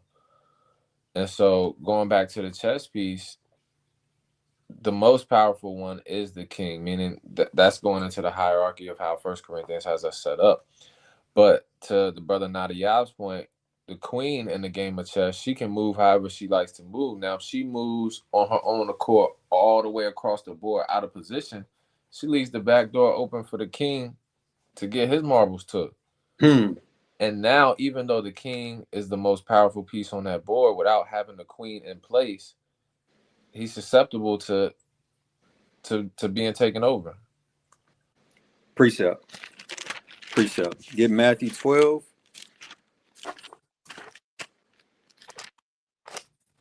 I can't even get on. I can't get on track. Matthew 12 and verse. Let's start at verse 28. Let it ride. This is the book of Matthew, chapter 12, and verse. You said 38, 28. 28. Start at verse 29. Let's just get to the point. I don't want to. Let's just get straight to it. This is the book of Matthew, chapter 12, and verse 29. Or else, how can one enter into a strong man's house and spoil his goods? Pause. How else can a man get spoiled? How can his house be spoiled? How can a man get destroyed? How can the king on the table get destroyed? Keep reading, King. Except he first bind the strong man, mm-hmm. and then he will spoil his house. He that is not with me is against me, and he that gathereth not with me scattereth abroad. We got to be on one accord. You sisters today we are so, like, history repeats itself. History just repeats itself, literally. Now, again, the times of today have waxed far more worse. This is how we know we're in the last days, right? And I definitely want to get more into that. But when you are not in accordance to your husband, you are more susceptible to danger. Esau has using Eve, the black woman, Hispanic woman, so-called Hispanic woman, so-called Native American woman. You are Esau's lab dog. He is using you against your own flesh and blood, whether it be your brother, your father, or your husband. He is using y'all. Hair and makeup, fashion, TV, music, Oh my. social Salakia. media. Big one with social media. And it's and the crazy part is it's a camouflage over the mind because it's pushed out this narrative and information and perspective that we're supposed to be here. And if he ain't coming with this, that, or the third, I'm just gonna leave it and continue to climb here and climb here and climb here. It's like a saying that I like to say is like, in today's world and the narrative that they push, women don't need a man until you need a man. And it's just like, well, I didn't know that until I needed. Well, at the moment that you needed him, look at the work that's been done beforehand that would not have him in position to be there when you need him. Mm-hmm. And so, yeah, I don't know why I keep going back to that hierarchy and that understanding, because you said that the women have to adhere to their husband, but those men have to be adhering to the Most High in Christ in righteousness, because that's going to align the board all the way down through whoever, whether it impacts Right. the husband, the wife, the kids. It's going to straighten that lineage up. Mm-hmm. But you can start to see when brothers are starting to get into the scriptures and this, that, and the third, and again, it doesn't agree with your lifestyle or what's comfortable for you of how you like to deviate off, because it doesn't fit emotionally. Because to be frank, it's pretty cut and dry when it comes to the Most High. It's either this or it's that, and there's no room for nuance or that little gray area that gets them emotionally attached or disengaged, right? But you have to adhere regardless. This is not an easy walk, y'all. Being in this truth is not an easy walk. It's not. Being a sister in this truth is not an easy walk. Hell, being a woman in the world, period, is not an easy thing. It's not an easy 1000%. task. You got to be a mother. You got to be a wife. You got to be a sister, because y'all believe in friendship like a lot. Like, that's big for sisters. Sisterhood. That's a big thing. Because, I mean, you got a lot of things that y'all like to do, going out for drinks, hanging out, going on girls' trips. I don't see girls' trips in the Bible anywhere, but still, y'all like to do things like that. But this, sister, if y'all have an agreement with your husband, hey, listen, if you like it, I love it. But you have to understand that strong man, that's your husband. And his goods being spoiled, that's you, his children, his possessions. And how do you bind that strong man? 9 times out of 10, sister, is you. That's a cold point, Adawan. The fall of these great men that we have, what took place? Who was in Lord in Christ, man? My screen just started to do something weird. No, you clear con. good. Adam and Eve. Con. Eve was deceived. Adam was not.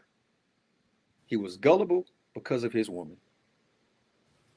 Samson, the strongest man in the scriptures, right? Physically. He allowed this woman to deceive. Was he deceived? No, he was gullible because of his woman.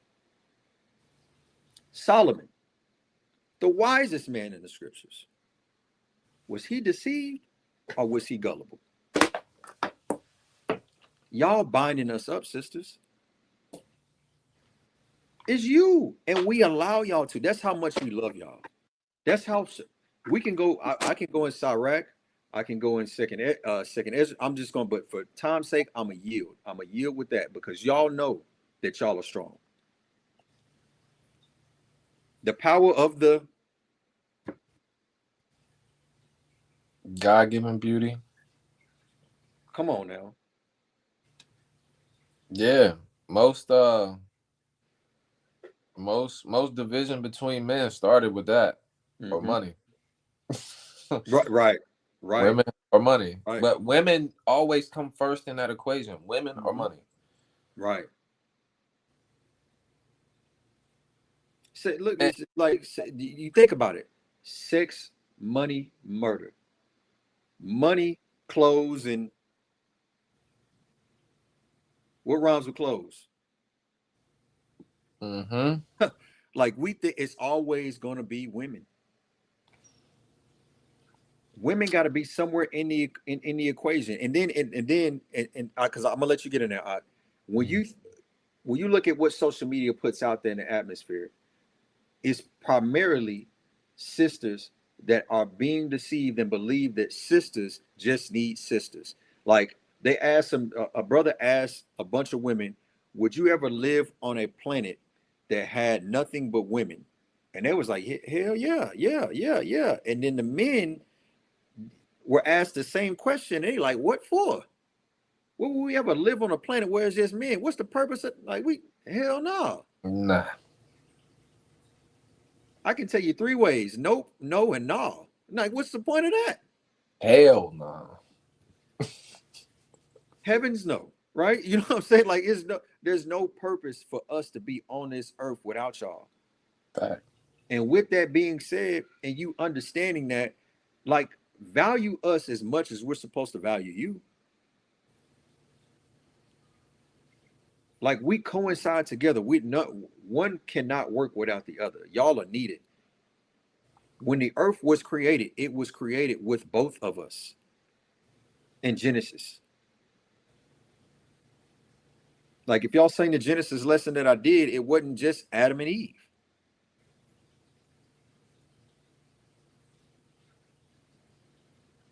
Like, it was us together already. And now, find your match. Go ahead, go and get in there, King. I know you want to say something, Salaki.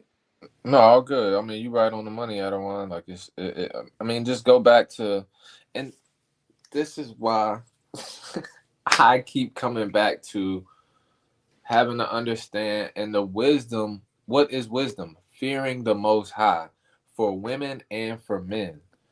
When you get into that, because, okay, the first commandment we got was what? Be fruitful and multiply, which requires more than just a man, which requires more than just a woman. It requires both of y'all to be operating in the righteousness that the Most High has ordained us and set up to be in. Con, King. And so even from that first commandment, both are fearing the Most High, having wisdom, meaning they adhere to when he told you to be fruitful and multiply. And then it takes both, because value is, once you're following the Most High, male or female, the value is presented at that point. When you both do it together, oh my, it's over with. And that's how it was ordained and set up to be. But that's the key of, you have to fear the Most High, righteous men and women, point blank, period. And while you're coming into that understanding, these are the habits and things that you need to be built to then be built and ready for marriage. Because the only way that it's going to be successful and thrive is that both have that wisdom of fearing the Most High. Fearing the Most High is then going to keep a woman in her place and a wife in her place as she's supposed to be. And it's going to have a man in his place as being a husband. Get for me 1 Peter 3:1. Let's get there real quick. And we're going to get ready to shut it down, man. I went way over. 1 Peter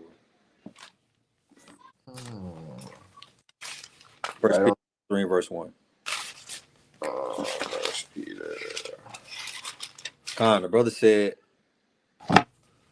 a world without women is prison. Why go to jail? Why go to jail, bro? Like, that's literally what it is.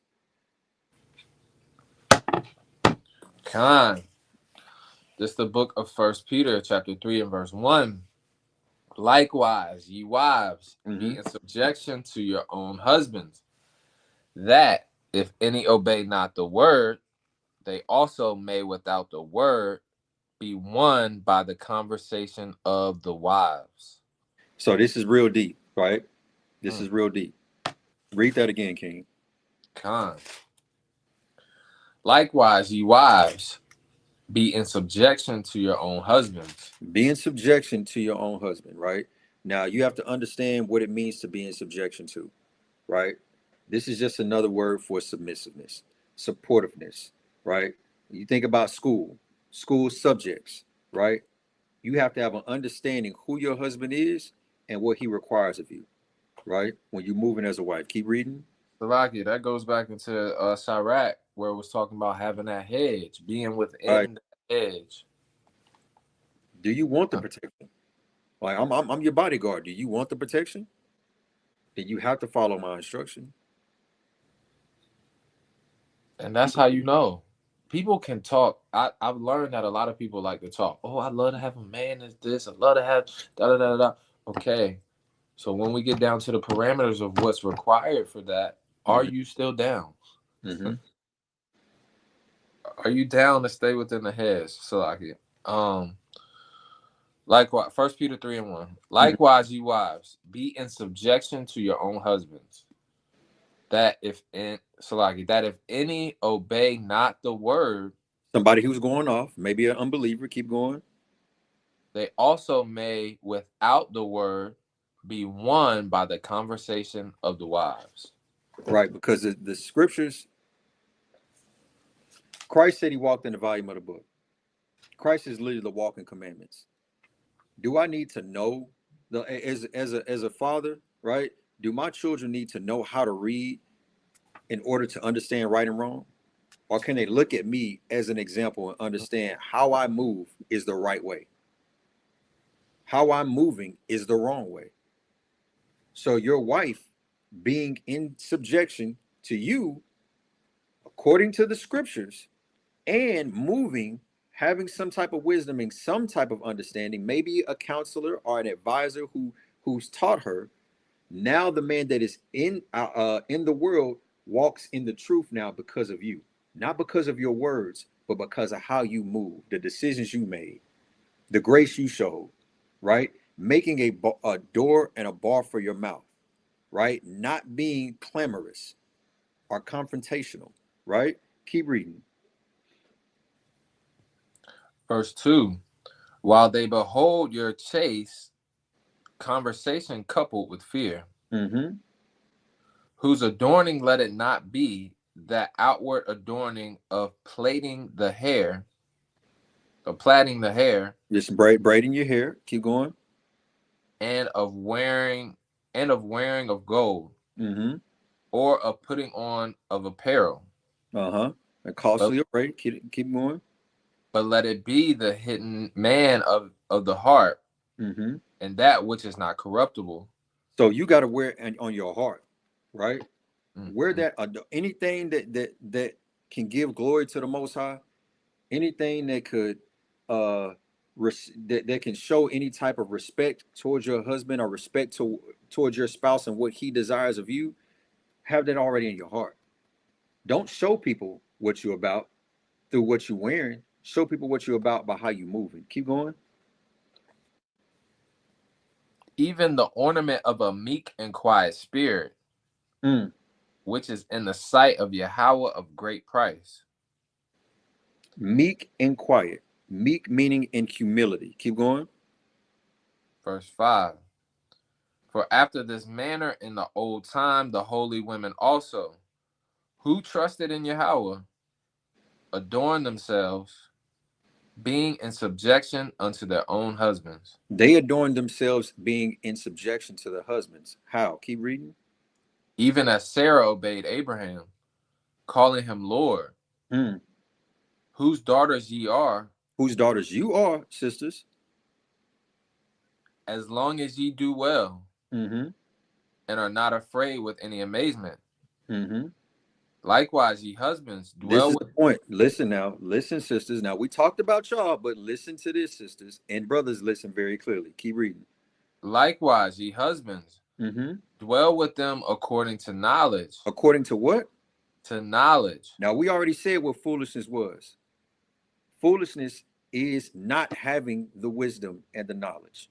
And we know that this in Job 39:17, it says he did not impart to her understanding and wisdom. And wisdom, again, is just knowledge. That's science. That's literally what the word science means, is just the knowing of knowledge, right? This is the science to a marriage. Keep going. Giving honor unto the wife.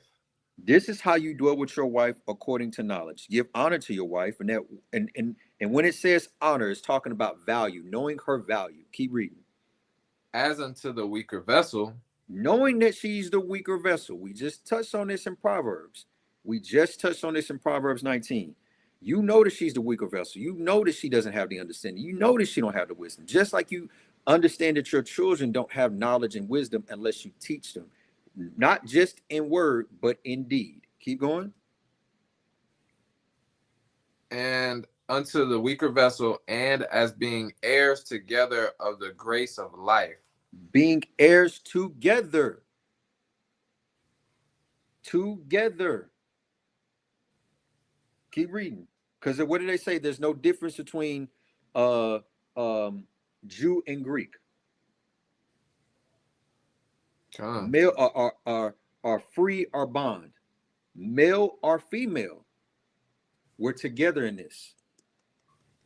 Because that Jew and Greek, that's a cut on that too. That Jew and that Greek is not just talking about, that's not talking about a non-Israelite. We understand that that's talking about our people. Bond and free, our people. A free Israelite and a bound Israelite. A male Israelite and a female Israelite. We're heirs together in this. Keep going. And as being heirs together of the grace of life. The grace of life, because who's that grace given to? Keep reading. That your prayers be not hindered. That your prayers be not what? Hindered. How can your prayers be hindered? Living in sin. Let's go to John chapter 9. Yep. I was heading there. 31. So what can read John chapter 9 and verse 31? Go ahead and bring that out real quick, King. It's the book of John, chapter 9 and verse 31. Now we know that Yahweh heareth not sinners. He does not what?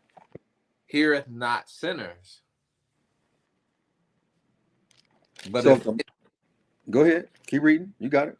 But if any man be a worshiper of Yahweh and doeth his will, him he heareth. Him he will hear. So it's safe to assume that if you're not living by 1 Peter 3 and 7, that you are going off. If you are not going to dwell with your wife according to knowledge, you're going off. If you're not giving honor to the wife, meaning valuing her, right? Because that's your possession. You paid for her. You took this possession. If you're not going to do the duty of marriage, right?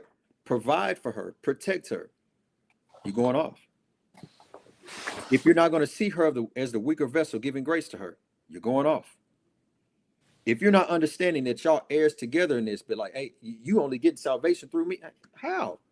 Salvation, a woman only gets salvation through her husband? Where that's at in the Bible? We're together in this. We all have our individual walks, absolutely. But again, you're together in this. If you're not together with your wife and you're not moving in unison, you're going off. Make yourselves not many masters, knowing you receive the greater condemnation. You're going to get condemned for your actions, for your deeds. All things lawful unto me, but not all things expedient. If you want to get you a second wife, brother, did you have that conversation with your first wife? Can you afford a second wife? You want to move and go do this? You want to have more kids, or you want to, whatever you want to do, whatever the situation is. Did y'all talk about this? Let me not rant on, man. Let's get Proverbs chapter. Go ahead. Go ahead. Bring out what you got. Just valid points. I'm rocking with you. I'm trying not to rant this. I'm trying to teach, man. I'm trying to teach. Let's get Proverbs chapter 25 and verse 8. It's the book of Proverbs chapter 25 and verse 8. Mm-hmm. Go not forth hastily to strive, mm-hmm. lest thou know not what to do in the end thereof. Mm-hmm. When thy neighbor hath put thee to shame. Keep reading. The bait thy cause. No, stop right there. Stop right there. Listen, don't move.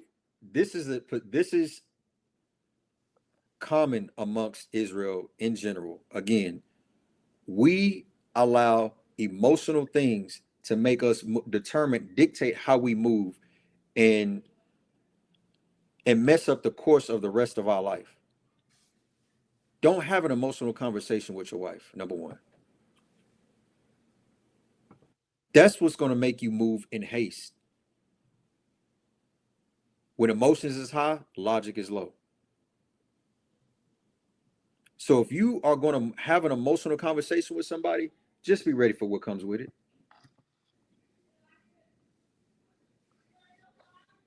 Give me Sirach chapter 28. Give me Sirach chapter 28, and let's jump to verse Salakia, verse 25. Baba Cashapp. Come. It's the book of Sirach, chapter 28 and verse 25. Mm-hmm. And weigh thy words in a balance, and make a door and a bar for thy mouth. Make a what? Make a door and a bar for thy mouth. Make a door and a bar for your mouth. It's just like when you close the door. My screen freezing up here. Can you hear me out? Come. All praise. As long as you can hear me, I don't care about the screen. If you got a door and then you put a bar over the top of, that a latch they put over the top of, that's literally just shutting your mouth. That's literally this is throwing me off, man. This is literally just meaning to shut your mouth. There's a time and a place for everything. A time and a season, right? Keep reading. Verse 26. Beware thou slide not by it, lest thou fall before him that lieth in wait. There's somebody that's waiting to trip you up every time, to trick you out your position. The late Captain Yawasab did a lesson on this, talking about trick. Somebody's going to try to trick you out your position for sure. Satan. How can you bind up a strong man? Put these precepts together. This is what this is for. Precept upon precept. This is how you get an understanding. Husbands, this is how you get an understanding on how to speak to your wife, how not to talk to your wife. Sisters, this is how you understand how to speak to your husband, how not to talk to your husband. You have to shut up sometimes. And brothers, mainly, is you. You know that she's the weaker vessel. You know she can't shut up. She got to win the argument. Let her win.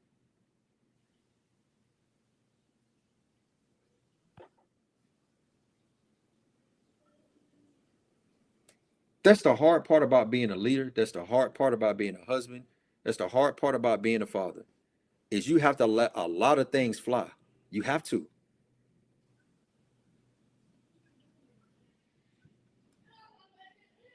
What does the law say? We should not hold any grudges. What's the first thing y'all want to do? Bring up the past? Resent somebody for something they did 2 years ago? Hell, it's already bad enough you can't forget about yesterday. Give me 2 Peter chapter 1. And I'm going to yield with this.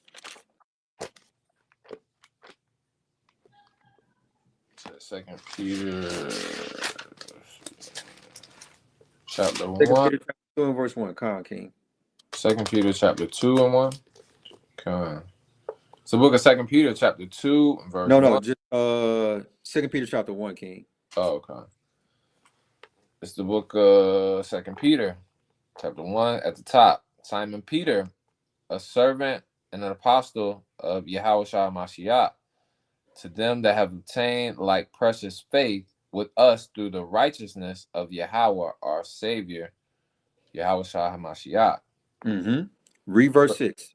Jump to verse 6. And to knowledge temperance, and to temperance patience, and to patience godliness. Read verse 5, Salakia. Verse 5. I'm over here looking at my dang on screen, still messing up. Go ahead, read verse 5, Salakia. Oh, good. It's the book of 2 Peter, chapter 1 and verse 5. And besides this, giving all diligence, add to your faith virtue, mm-hmm. and to virtue knowledge. Knowledge, right? This is the wisdom. Keep going. And to knowledge temperance. He just going off, lammy backing. And to knowledge temperance. That's just self-control. Keep going. And to temperance, patience. Patience. Keep going. And to patience, godliness. And to patience, godliness. Good things. Keep going. And to godliness, brotherly kindness. Brotherly kindness. And to brotherly kindness, charity. And to brotherly kindness, charity. Now, this brotherly kindness, sisterly kindness, right? Wifely kindness. We have to stop treating our brothers better than we treat our sisters.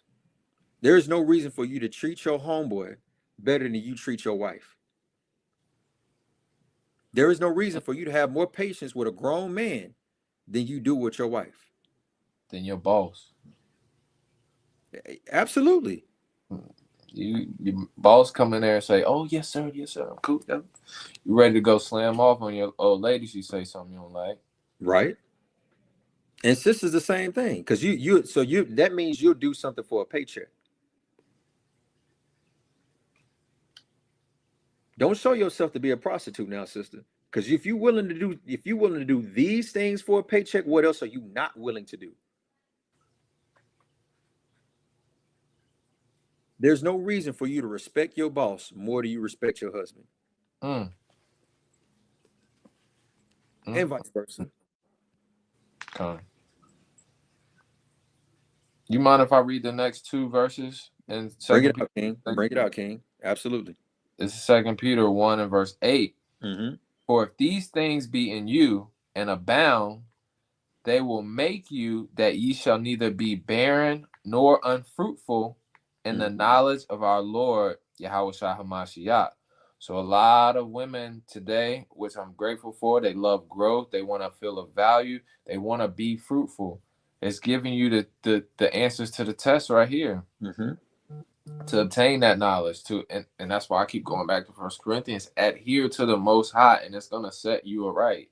It's gonna give you everything you need to be fruitful, to be, to not be barren. Right. Verse 9. Okay, well, go back and read verse 8 again, because that just read it smooth. Read it smooth. Come. For if these things be in you and abound, they make you that ye shall abound, meaning increasing. Keep going.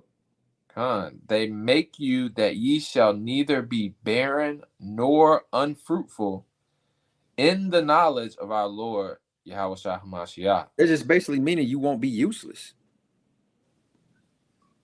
Because 9 times out of 10, like a man is going to want a child from his wife. So what use are you if you cannot have children, right? That's like that. That's how women looked at it.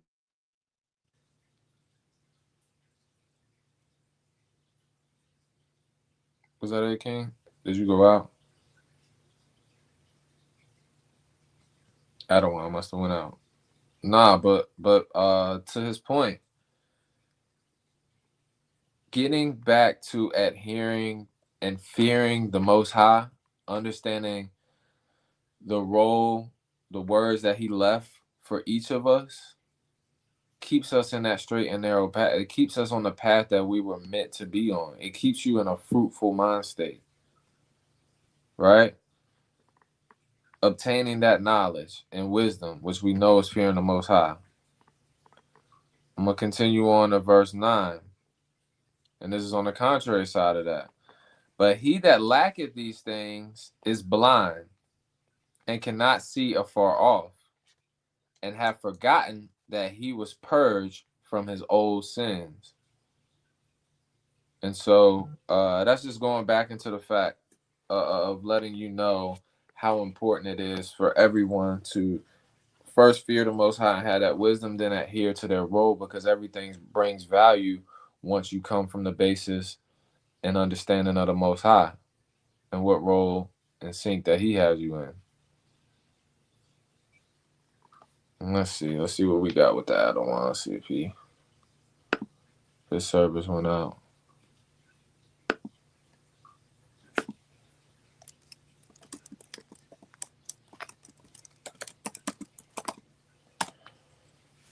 But yeah, getting into that is a mighty lesson that the King is bringing out. Everybody has a role. Everybody has a placeholder in this. And then just going back into that, right?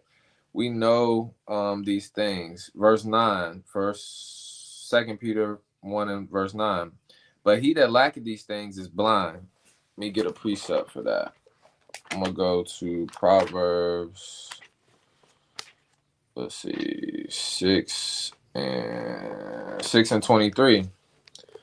For the commandment, this is Proverbs 6 and 23. For the commandment is a lamp, and the law is light, and reproofs of instruction are the way of life. So what we know here is that someone who does not have the commandments in their life, they're blind. They can't see. They don't have any of that light within them, around them. And we know that the law is that light. So if both parties are adhering to that light, you're going to be back in that fruitful place, right? The Most High will be able to use you in the correct value. You'll be in your strong femininity, and your man will be in his strong masculine, because both parties are adhering to what the Most High ordained you to be. There you go. All praise for holding it down, King. Wow, my laptop died, man. I did not realize that. Yeah, we I don't know, I can't hear you. It might be me. Can y'all hear me? Throw a 7 in the chat, Baba Cashapp, if y'all can hear me. Let me see. The lock here.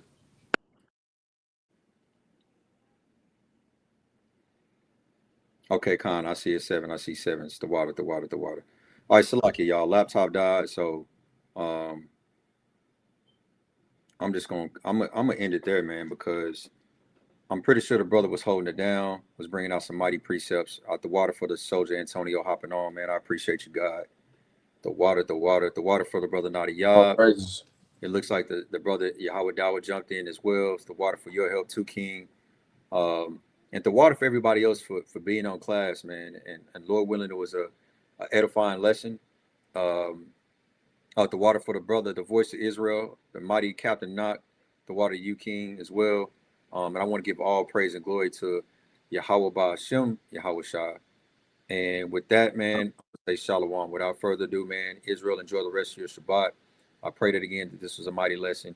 We're going to bring it back again. This is your Captain QA, Kadar Haran, off the scene. Soldier Antonio, the water to the Most High, the water to the Adawan, the water Yahweh Shah, for allowing us to come up here and just kick some scriptures and gain some knowledge, right? As we see, it's very vital and important that we all adhere to the knowledge and wisdom of the Most High. We all know that that's fearing the Most High to keep us all in line, in order. And the Most High deals decently and in order. And so as long as we adhere to those commandments, stand within that law and that lamp, everything else will fall in place as it should, decently and in order. So fire lesson, Adawan, the water, all praises for that. The water for letting me be a part of that. All praise to the Most High, man. Shalom, Israel. Oh, we got to hit that Daniel 7:18. Khan, bring it out, King. It's the book of Daniel, chapter 7 and verse 18. But the saints of the Most High shall take the kingdom and possess the kingdom forever, even forever and ever. By Hashem HaMashiach Yahweh Shah. By Hashem HaMashiach Yahweh Shah, man. One. This is not a test.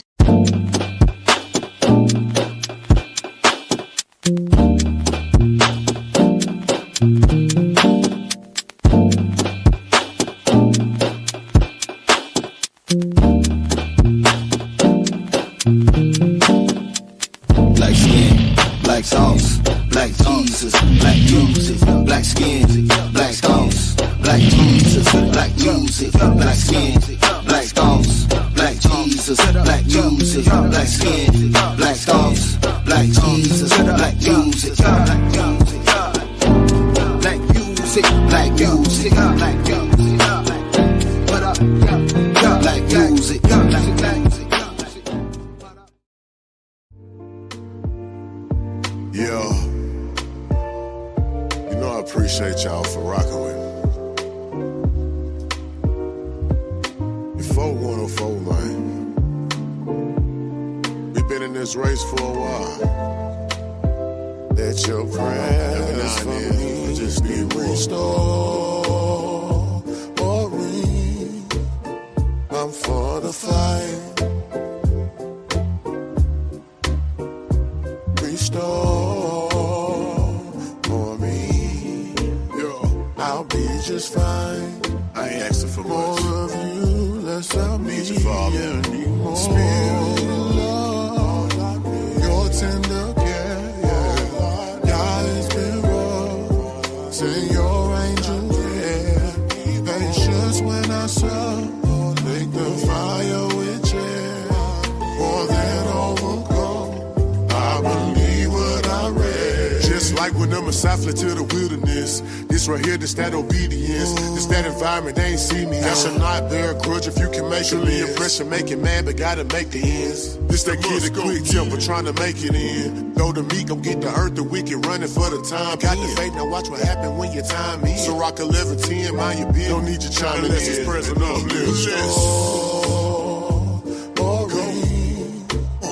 I'm for the fight. No, I'm all in. I'm about this, yo. Need you, Father. Restore for me. I'll be just fine. I'm calling of you, less of me. Yeah, need more. Spirit of love, all I need. Your tender care. Yeah. God has been raw. All I send your angels. Yeah. Patience when I serve. Make the fire with chair. More than overcome. Let your prayers for me restore or me. I'm for the fight. Restore or me. I'll be just fine. More of you, less of me. Yeah, need more. Hallelujah. Oh, praise God. All I need is more. Yo, we welcome the Spirit of Him. Hallelujah.